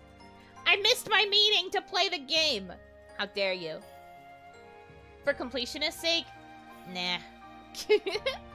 Do I look like a completionist to you? I play games on easy mode and that's it. Do I look like I go out of my way to be a completionist with video games? Get real. I'm not even being a completionist while playing Tales of Symphonia, and Tales of Symphonia is one of my favorite games of all time. Get real.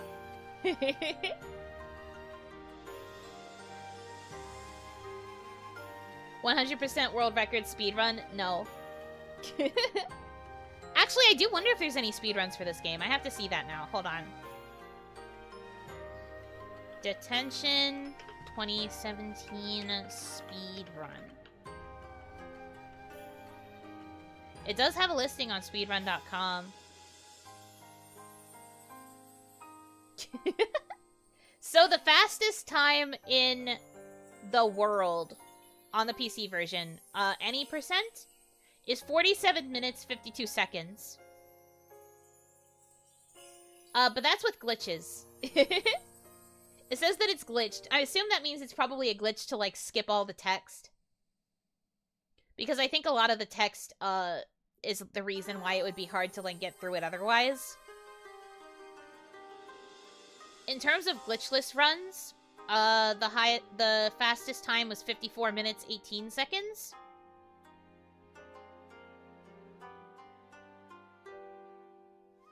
These are in Korean and Chinese versions of the game, respectively. I'm guessing that's because the characters, like the Hangul and the Chinese language, make it easier to skip through. I hear that a lot about speedrunning.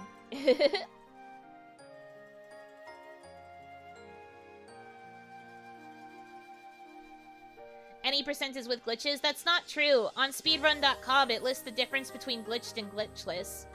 So any percent... The thing about any percent is, that means they're just going for, like, whatever completion route they can get. So it's either going to be normal or true. If you're looking specifically for people to get, like, a specific ending, then it's not any percent, because you're fulfilling the requirements to get an ending.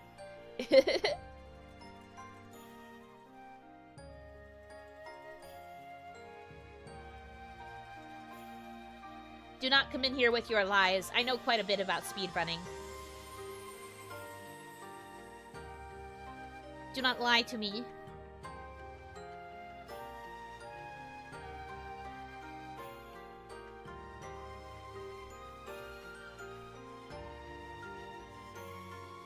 But yeah, so that's any percent. If we're looking at people who have done true ending,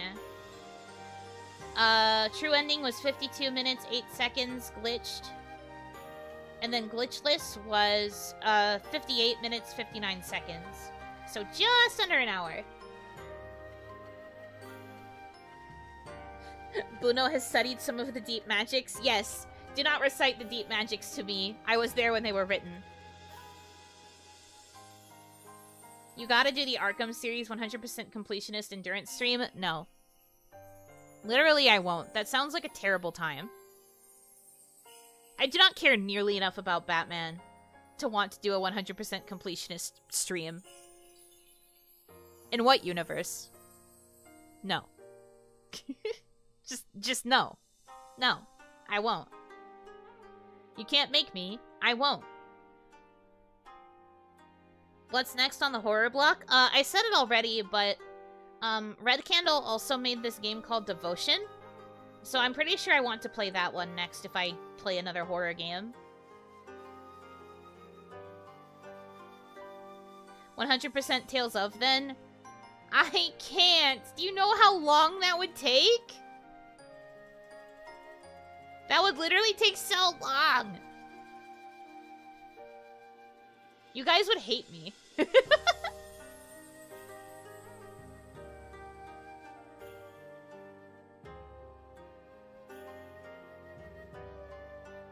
After that, you should try Little Nightmares. I already know about Little Nightmares. I don't want to play it. I've watched other people play that one, and Little Nightmares too. I have watched people experience the games already, so I don't really think that there's a point in me playing them. What even counts as 100% for Tales of Symphonia? So that would probably mean getting all of the items, all of the recipes, all of the equipment, all of the titles. Maxing out your characters to level... I forget what the max level is in Symphonia. I guess, like, level... I want to say maybe level 100? I don't remember. But that would just basically mean maxing out everything possible. So the item book, the monster book, the recipe book, the titles, getting all the costumes. Yeah. Is there any horror game you ever do want to play? No. The point is, I never want to play horror. I will only do it because you guys insist on it.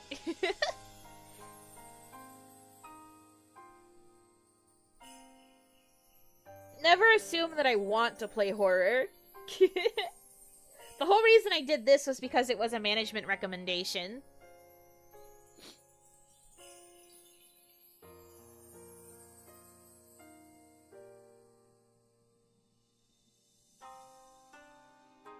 Want and willing are two different things. Exactly. While I am grudgingly willing in certain circumstances, I don't want to.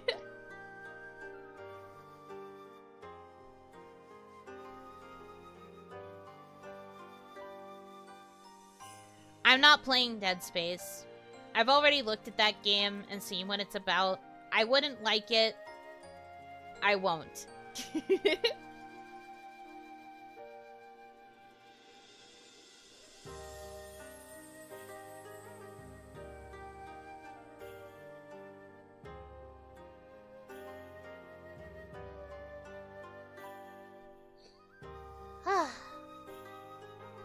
Why do you guys want to make me miserable? That's the real question. Answer me this. Why do you want to make me miserable?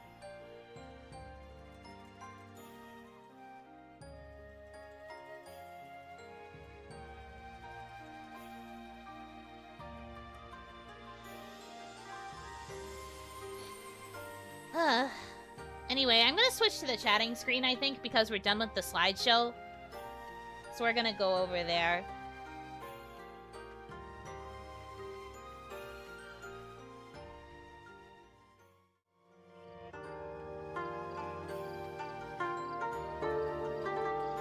I forgot the working BGM was still on. Oh, I have to load you guys in on this chat too. Hold on. Hold on. I will save you. It's okay. You're not gonna be in the void forever.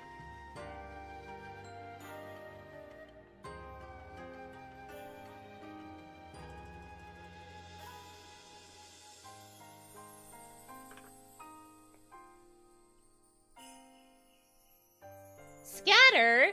If you're going to scatter, then I should just end the stream.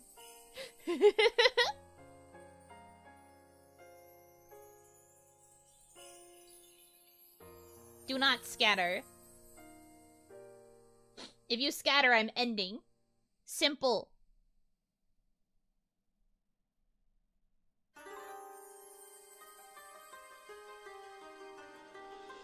You guys are so mean. So mean to the little Oni who is just being nice to you. Sniffle.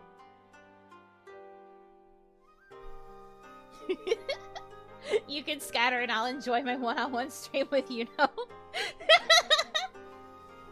I see someone has the right idea.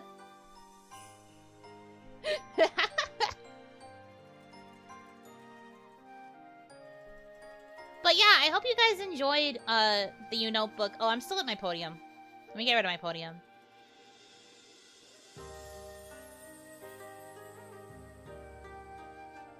There we go. I hope you guys enjoyed it.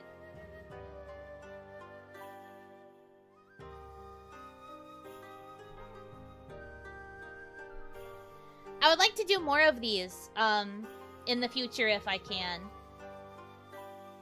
But only if you guys actually liked them. If you don't like it, then I won't. But I really like analyzing stuff. It's a lot of fun for me.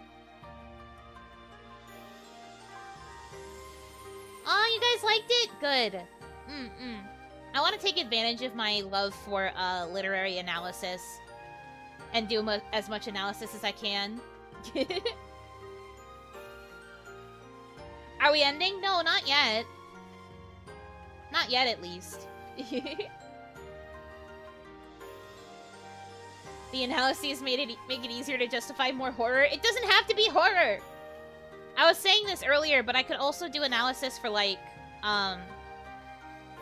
what's it called? I could do analysis for, like, anime we watch, or movies, or shows, or books that I read, or that kind of stuff. I also want to do, like, video essays, too. Currently, Tier 3 members are going to get access to video essays once I am able to start working on them. And then eventually those essays will be made to the public in the future, too.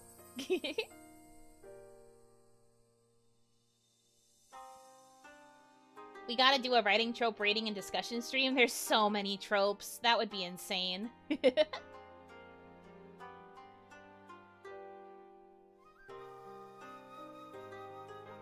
How about fanfiction? What do you mean fanfiction? I'm not analyzing fanfiction.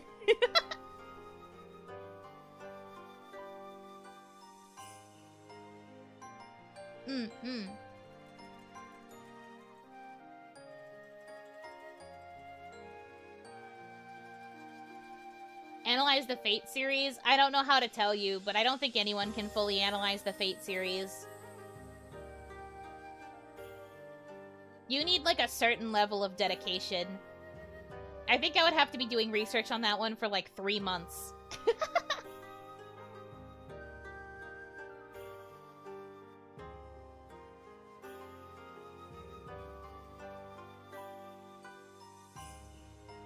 Would you analyze the Bible? No, because I'm a demon. I can't read it. If I were to touch the Bible, I would explode. So I cannot.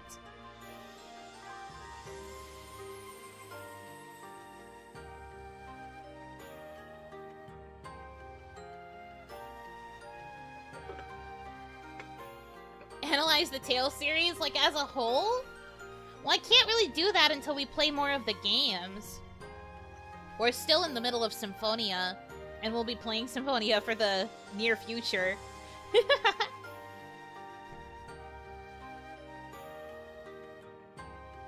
Just use really long tweezers to turn the page. No, that's so silly.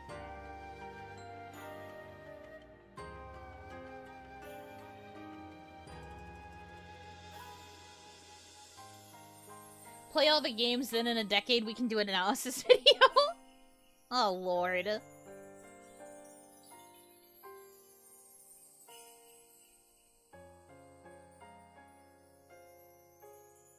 My goodness.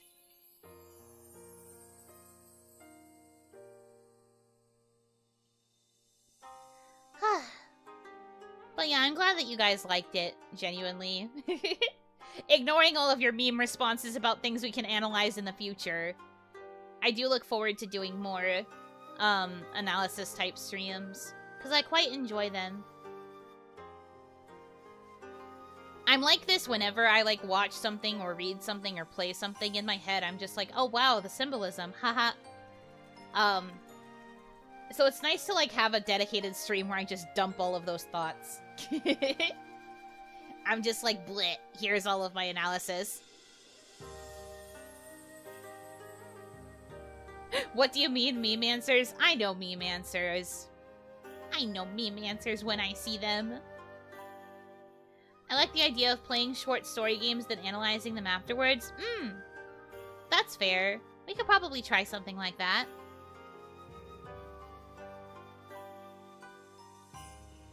I like your thoughts, Green Lady. Thanks. I grew them myself. What anime would you want to analyze? Do I have any thoughts off the top of my head? Not particularly. Most of the anime that I watch are pretty straightforward. I guess if I was going to do any kind of analysis, it would be for, like, more fantasy-oriented anime.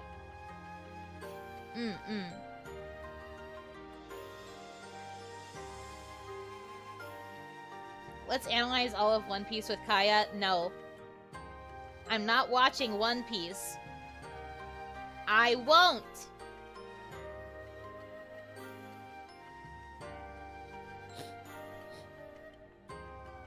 I'm good at catching things, but it's largely an instinctive perception. I require bouncing thoughts off people to put them into words. I can understand that.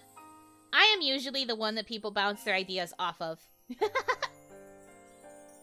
So, like, me personally, I love hearing other people's thoughts and helping them, like, polish their thoughts. That is fun for me.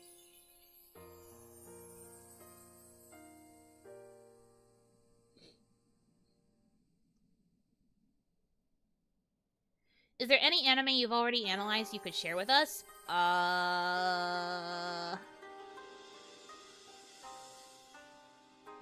Again, not off the top of my head.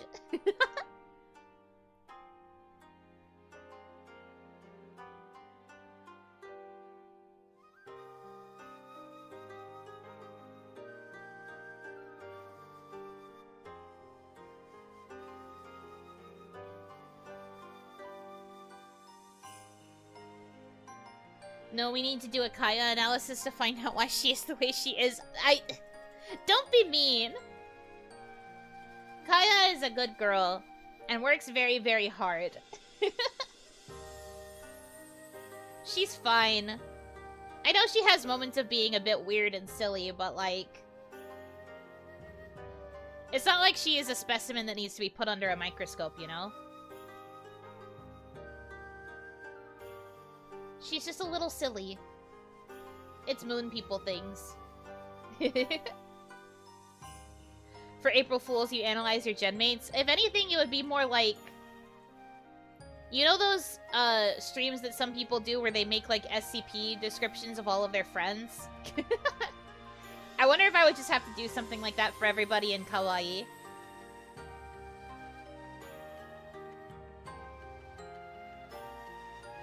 Not Jujutsu Kaisen.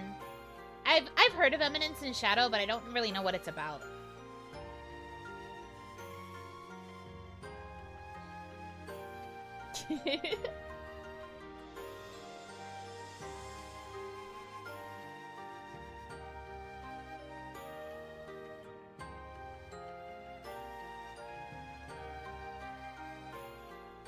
That sounds fun, really? Interesting. I will have to make a note of that then.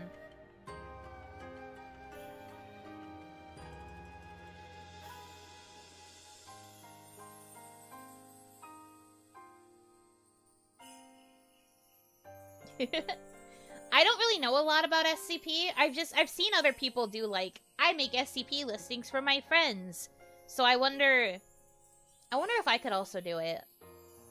I would probably have to, like, look at other SCP articles to, like, learn the style. But I think I could maybe do it.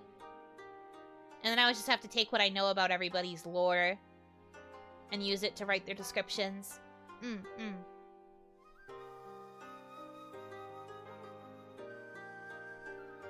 Is an option for the future, perhaps.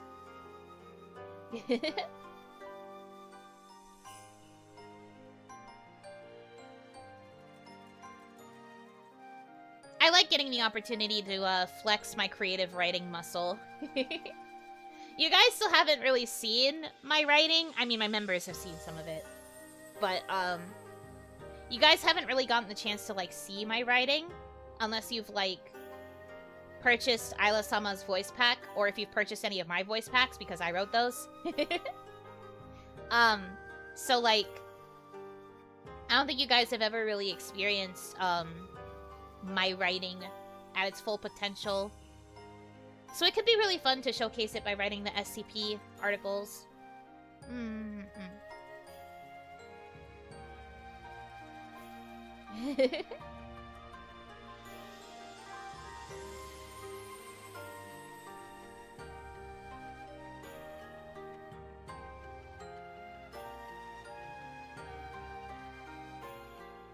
Yeah, we have Christmas merch. I advertised it this morning for those of you who were here for the morning stream. Because I happened to be live while it was announced. But yeah, we have Christmas voice packs, and then we have physical merch packs that come with a sticker and an acrylic keychain stand. It's available on the Production Kawaii booth page. Please check it out.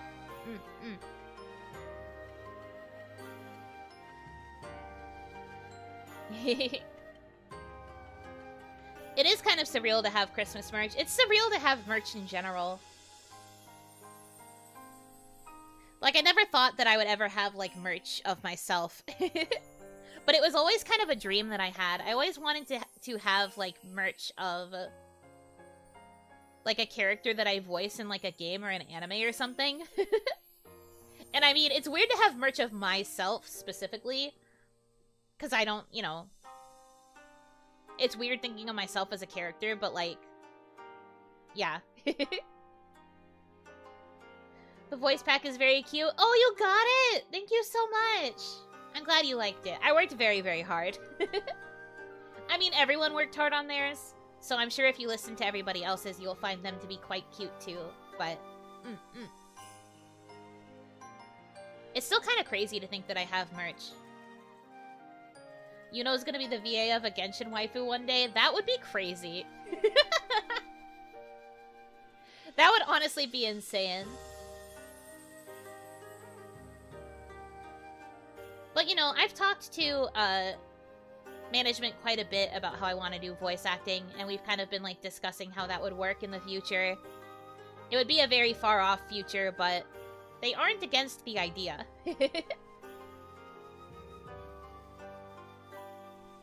No more wallflowering, Buno. You are now an object of desire. No! I am a wallflower! I am clinging to this wall with all of my might. I will not leave! You can't take me away!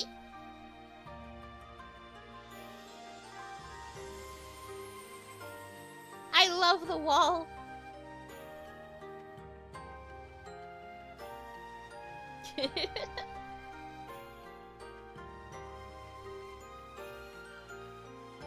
Little Yuno all grown up. Stop saying that! It's only been 2 months!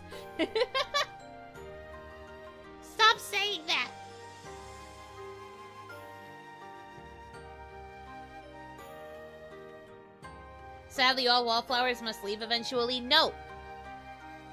This is my wall. I am not leaving. No! Not the Oni magnet! No! Not the magnet! That's not fair! Not the magnet! No! I'm getting pulled away from the wall! Ah! I'm gone now.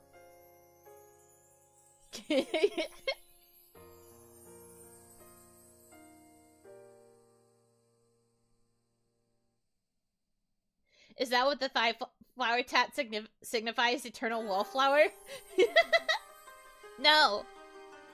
That's not what it signifies. It's just a representation of my Oni status. All Oni have these tattoos. Not necessarily on their thighs, just like anywhere on their body.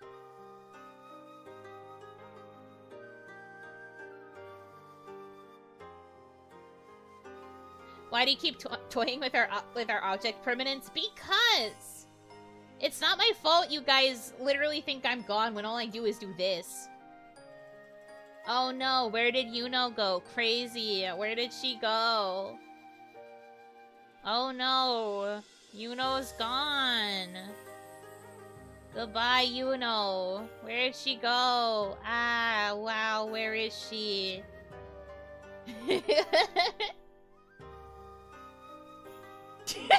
I like how one person's like, we can still see your horns, but everyone else is like, where'd she go?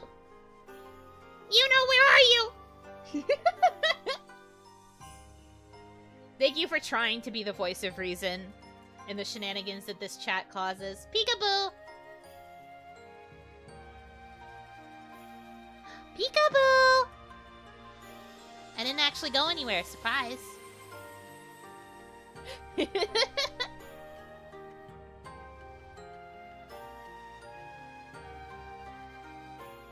You can't fool these eyes. I'm glad someone has object permanence.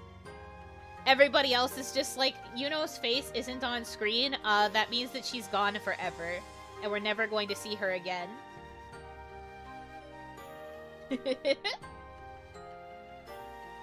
Stop leaving us, it's scary.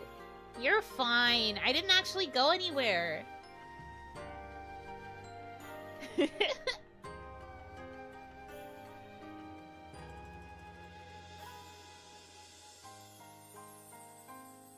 Yeah, I know that that's why this happens. It's fine, though. 'Tis all jokes and memes and goofs and gaffs. Having a giggle, as it were.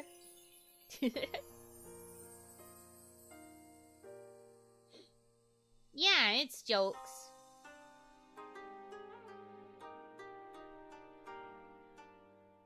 At least I should hope so.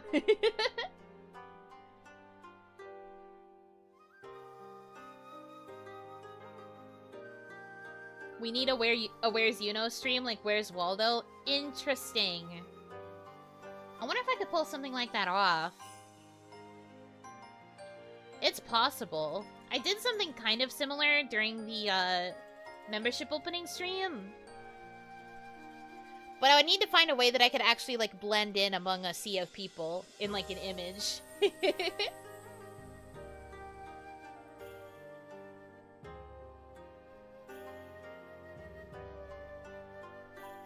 Might have to test the waters on stream.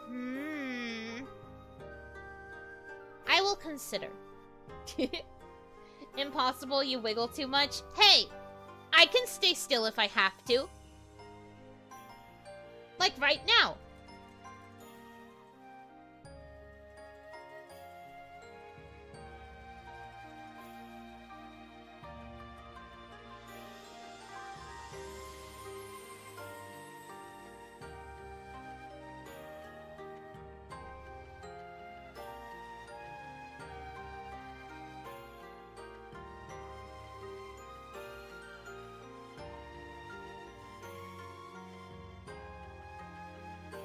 Blinking does not count! What the hell? The mission was to not wiggle. You can't just change the rules and say it's blinking. Blinking is not wiggling.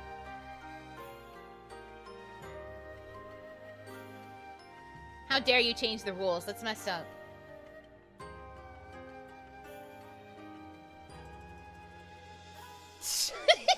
Blinking is not wiggling your eyelid. What are you talking about? Blinking is when your eyes move up and is when the eyelids move up and down. That's not a wiggle. What are you saying? What kind of blinking do you do?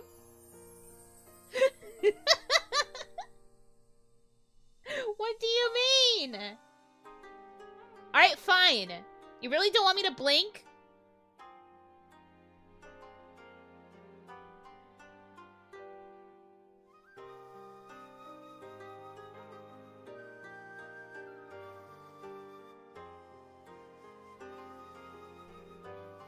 Why did you have to make me read eyelid twerking?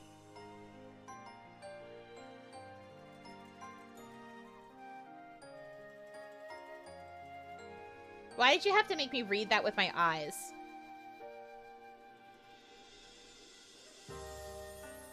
Also, technically I didn't change any settings. I just turned my tracking off. Gotcha! In the end, I always win. The house always wins.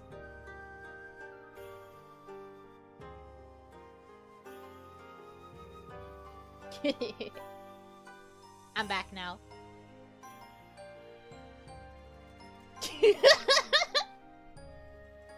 It's not rigged. You never told me what the rules were. Heh heh. Ha ha ha ha ha.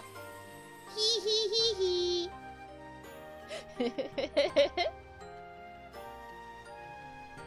The laugh while not blinking is hilarious. I know, right? Goodbye, PNG Yuno. That wasn't the PNG. The model technically still had the breathing physics on. So she was just, like, quietly breathing.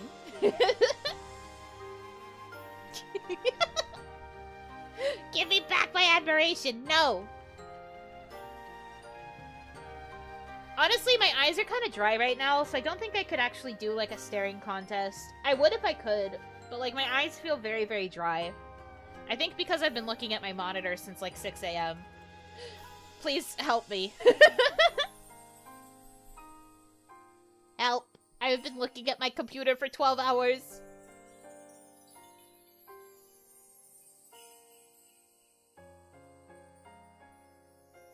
You don't have eye drops? No.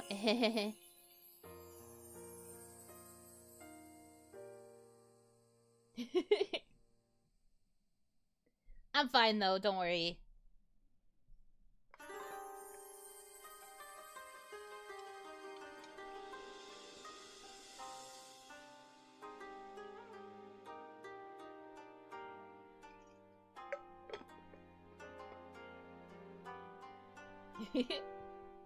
Do you have blue light glasses? No, but I've always wanted them. But I would need prescription lenses. And I haven't gotten my eyes checked recently, so I need to find out what my new prescription would be. And then I would have to order blue lights. I've always wanted them though, especially with how often I look at screens. The mouth speaking with zero body movement was weird. Please don't take away the wiggles. So you understand how much the wiggles matter now, huh? Mm-hmm. I bought monitors that have blue light filter settings. Really? They have those? I really like my current monitors. I don't really have the resources to get new monitors. Sounds kind of awesome, though.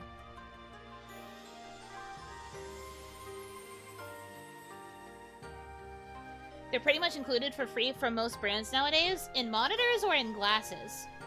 Because when I got my glasses, a couple years ago, they didn't have blue light. Blue light cost extra. And I didn't have the money at the time. Both? Really? Was I scammed? Did they just not want to give me blue light? Because they told me it would cost extra. What the frick? But I need it. Even back then, I was still, like, working from home, so, like, I would have needed it. It's a recent development? Oh, okay. Well, that's fair, then. I guess the next time I go get my eyes checked, I'll be able to get it. As the free effect.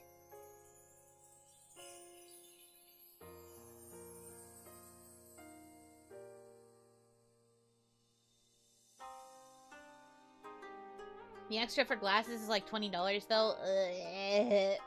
Man.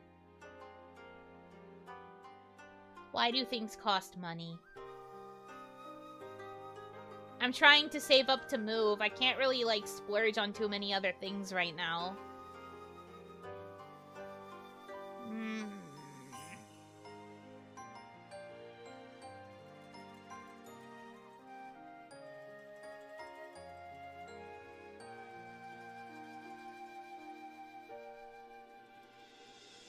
I will have to look into it, basically.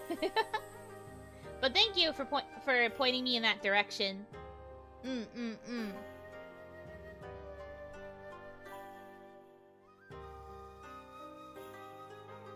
But yes, to answer the question, I do wear glasses.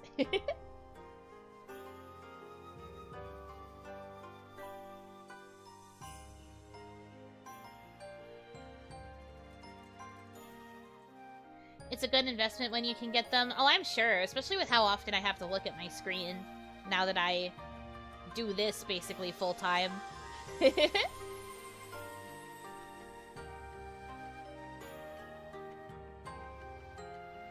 see one on Amazon for like $65. Oh, a blue light monitor? But like I said, I like my current monitors. I don't really have the time or resources to start switching them out. And I would need two, because I have a dual monitor setup.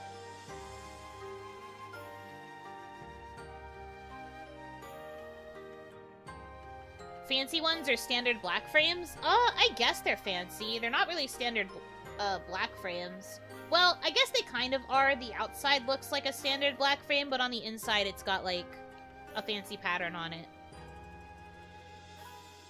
So you can see, like, hints of the pattern when I wear the glasses. Just not the full thing, I guess. I never really thought about it.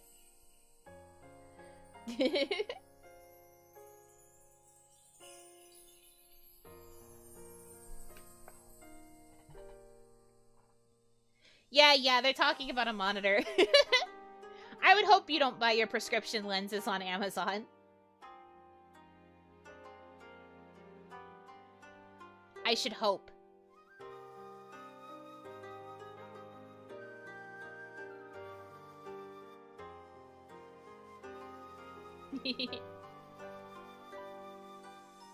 Excited to hear you sing in a few hours? Less than that! You're going to hear me sing in about 50 minutes! Well, I actually don't know when we're appearing in the set list, but it will be soon.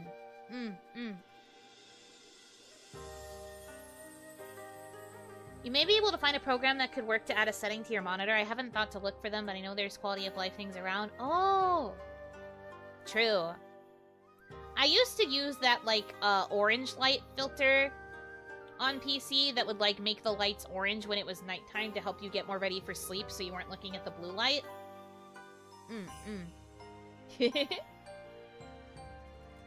But then I kind of realized that I was staying up too often and I didn't really like that my screen was turning orange because I was doing stuff where I needed to, like, actually know what the color of things was. So I turned that setting off. I'll have to see about the blue light filter stuff, though.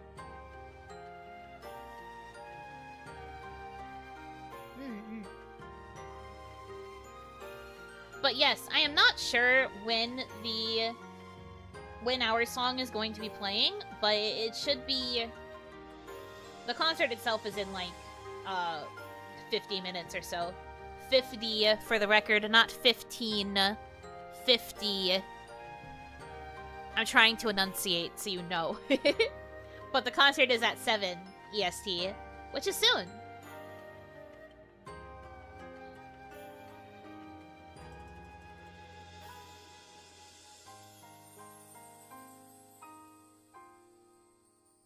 orange text yucky. So true. Orange backgrounds on Microsoft Word. Ew. Dare I say cringe.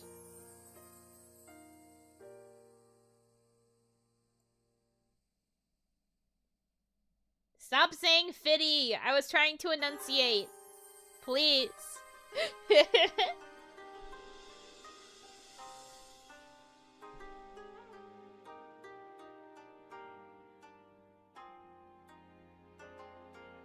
Oh my god, she said cringe. I've said cringe before.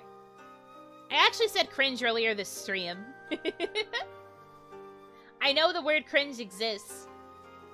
I have used it. I know it.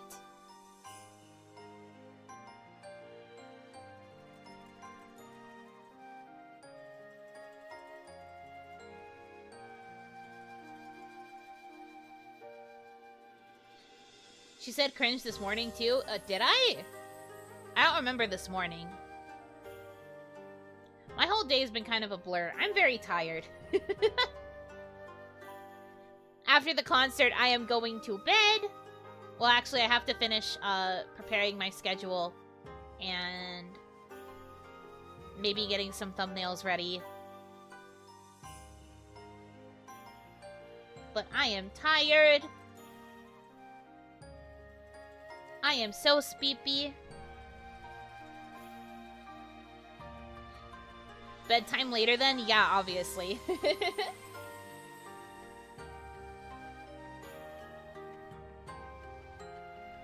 Only slept an hour on the plane? Ah, you need to get more sleep. Get more rest. Is the concert live? Well, it is going to be streamed. Yes. That's more than anticipated. Oh. 50 donated $50 and said get some glasses, Mary Onimus. Thank you! That means we hit the daily goal. Yay! Yatta! Yippee even!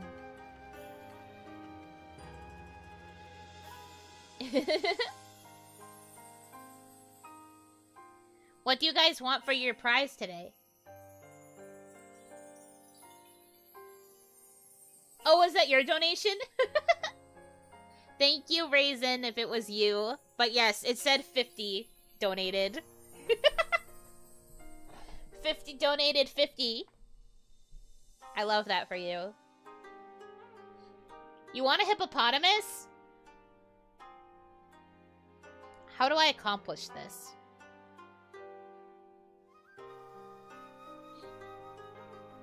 Hold on.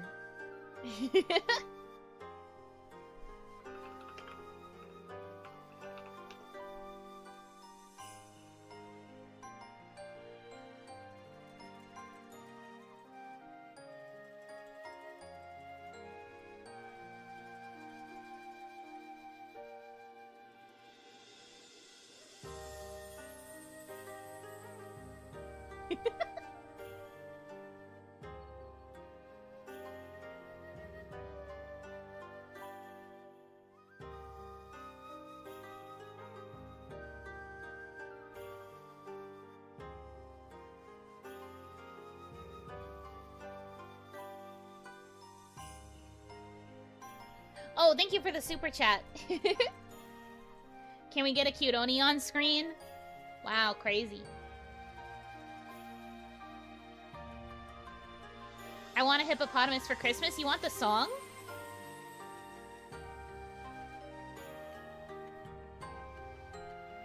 I mean, I guess I could sing it.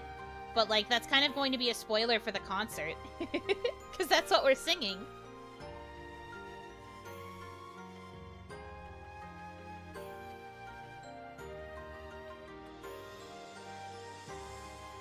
Did you say yesterday what would be today's goal? I remember being about Feliz Navidad. No, yesterday's goal was for Feliz Navidad.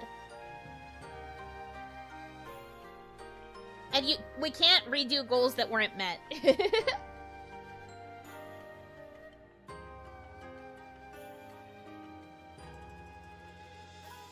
Yeah, it's on Obake Pam's channel, and we're actually going to be raiding there after this stream. So I'm going to be sending you right to the room that has the concert. So you can turn on your notification for it if you're not going to be able to stick around. But if you can stick around, that's where it will be.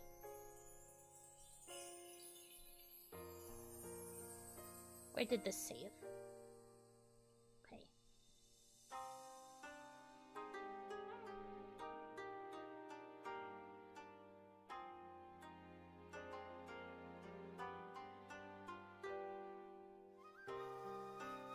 Here is your hippo. Thank you for reaching the daily goal. This is the hippopotamus you get for Christmas. Do you like him? Treat him nicely.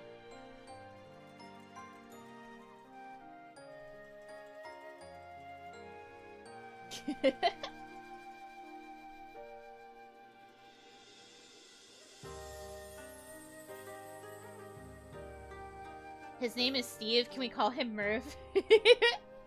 Is his full name Steve Merv?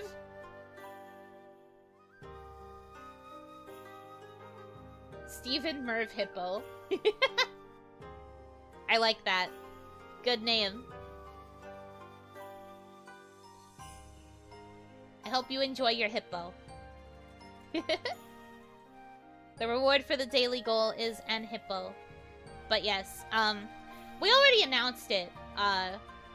We announced that the song that the kawaii girls are singing for Pam's concert is I Want a Hippopotamus for Christmas. What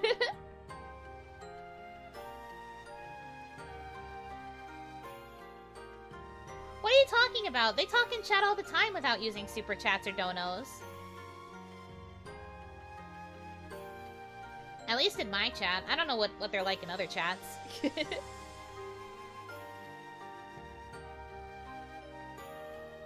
Yeah. I was a bit surprised when we were told the song. I looked at the document and I was like, what? Really? Okay. Sure. Definitely didn't expect to sing that song, but I think it turned out cute. We talking only using supas? Oh no. You don't have to. Please, it's okay.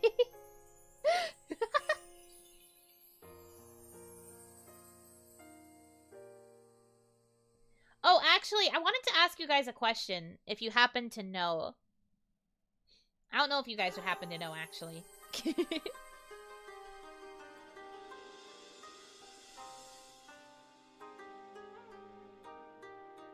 Maybe I won't ask. I'm not sure. Maybe it would be weird to ask.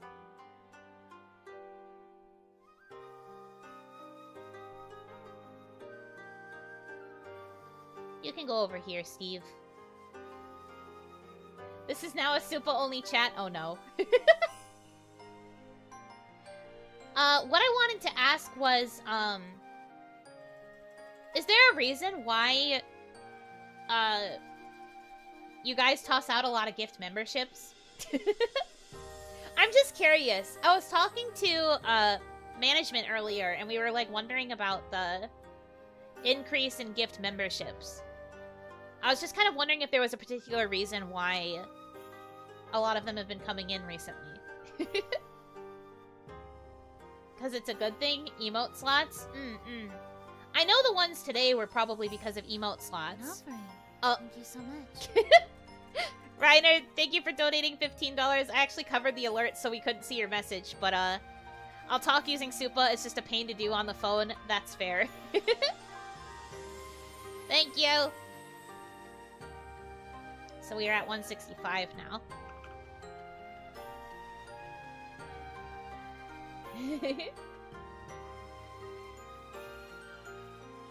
The ways of chat are mysterious.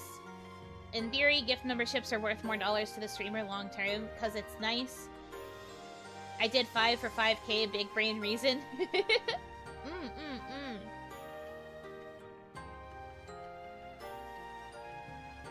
Naruhodo.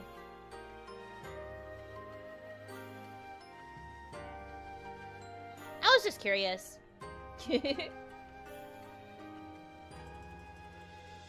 It's a good gift for the talent and viewers who want the membership perks but may not be able to pay for it. Interesting.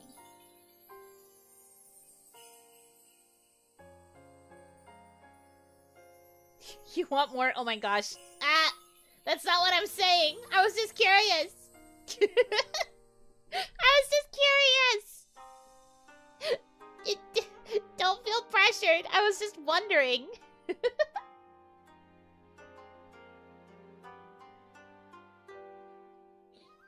Emote slots are the lifeblood and currency for chat. I suppose that's true. I can see the value in that.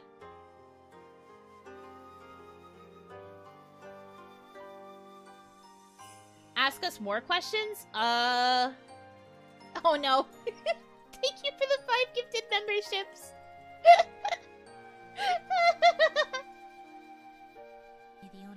I should have known. I should have known.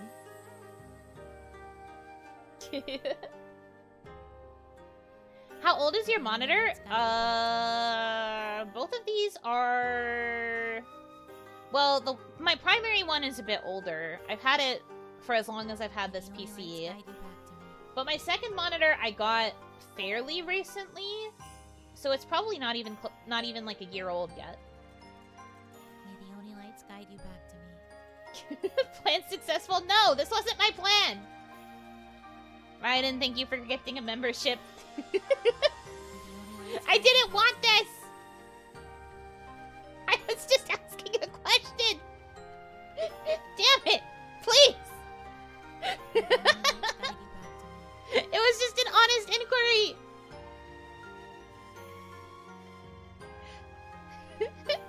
Man.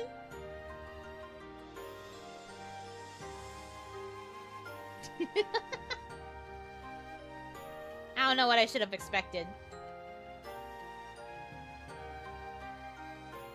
Thank you. Suffering from success, literally.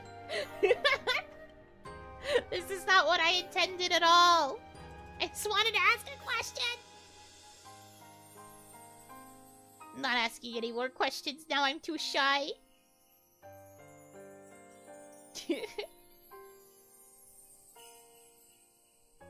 But really, though, I do kind of understand the value in terms of, like, getting more emotes and stuff. I guess I was also just wondering, because at least for my channel... An offering. Thank you for the $5.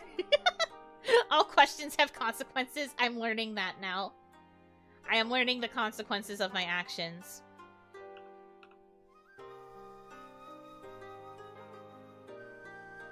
Try Googling how to turn on the filter sometime. Okay. I will be sure to do that, probably after this stream.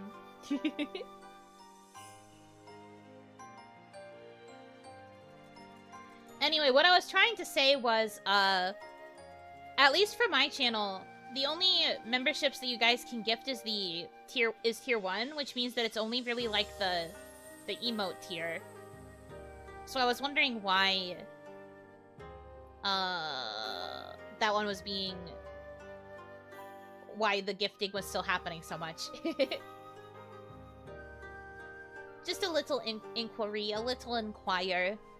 I suppose it's to give the gift of the emotes, because that's what you guys are, like, working to get more of. It has the benefit of letting other people use the emotes, and then also unlocking more slots for emotes. Since you are green, chat should be green. What do you mean? Huh? That's such weird reasoning. What? That's goofy.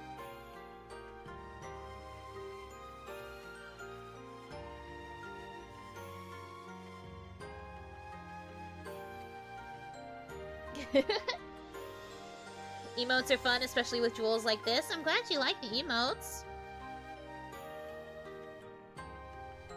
Unity in green. Man. I do not understand why you guys are like this. Green together strong. I see. I'm doing my best to understand, but I still don't.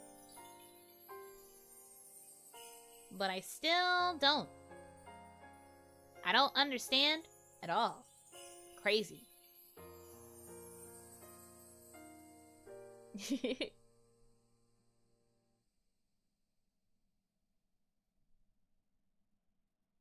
Wants to understand we don't even have object pestilence.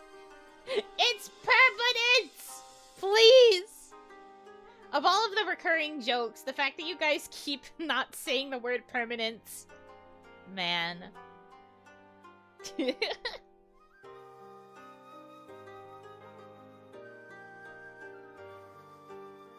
Chat can't read real. Green Power Rangers? I guess so. But once you get gifted a membership, especially if it's for tier 1, that makes you purple. Technically. Because Damadachi are the green ones, and that's like the general. The non-members.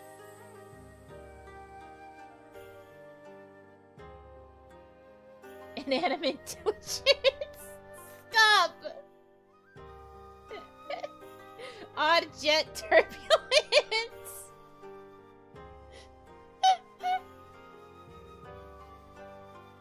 I hate this. I despise this so much. What did I do to deserve this? I hate it. Project represent object personnel. You guys are either really close or not close at all, and I don't understand how this keeps happening. You love it? Since when? When did I say that? Where? Where's the proof? Where is it? Huh? Where is it? Tell me where the proof is.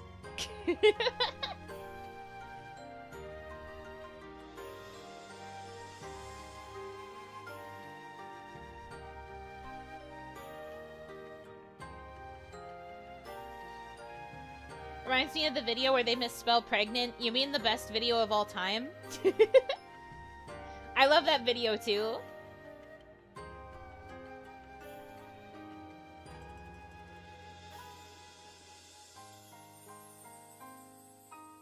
I can't top odd jet turbulence. That one is honestly really good. Even I have to admit objectively, it is quite funny.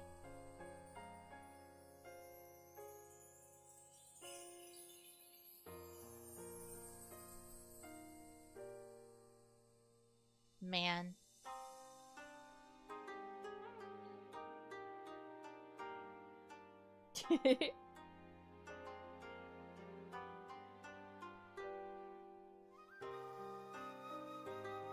Bon appetit equals bon apple teeth. Yeah, I love those. Lactose intolerant ants. Those memes can be quite funny sometimes.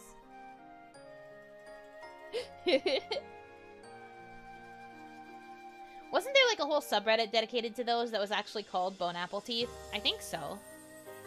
I vaguely remember.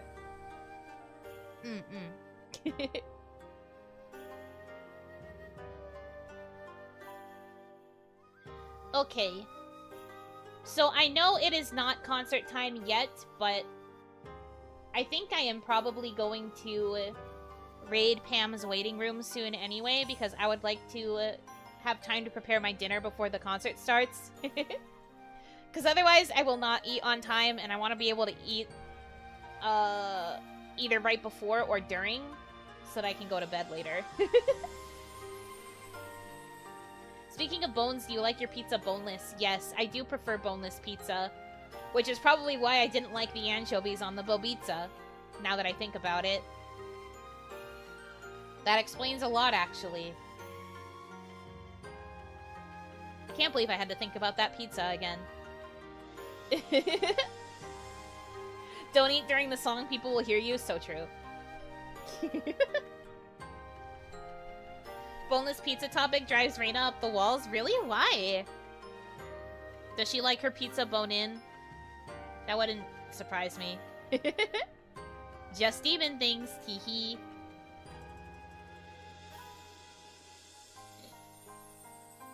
Don't lie, you love the Bobizza. I literally do not. That thing is still sitting in my garbage can outside, and I can't wait to get rid of it. Goodbye, Bobizza. because pizza doesn't have bones. Okay, but that's why it's boneless. So you do like it boneless. She's silly. I will have to explain this to her next time. Anyway, though. For real. I am going to... On my way, do not dig into my trash can to get the bobitsa. Gross! Ew! Why would you do that? Can I leave, please? Can I go, please? Anyways, thank you for hanging out with me today. Thank you for the gift, memberships, and the donations, and all of that fun stuff. I hope you guys enjoyed your hippo. This is Steve. Steve Merv Hippo. Take good care of him. He's yours now. I'm putting him over here so that you guys take good care of him. I will let you hold on to him for the rest of Christmas. But yeah, I am going to go prep my dinner and get ready for the concert, which is what we are raiding into. So make sure to turn on your notification bell for Pam for the concert, or just stick around in the waiting room until the concert starts. I am looking forward to seeing everybody's hard work come to fruition. Thank you again for hanging out with me twice today. Can you believe it was twice? I'm gonna try and finish my schedule either tonight or tomorrow. And we will get the thumbnails and waiting rooms done as well. I hope you have a good rest of your time zone, and until I see you again, Yunotsu!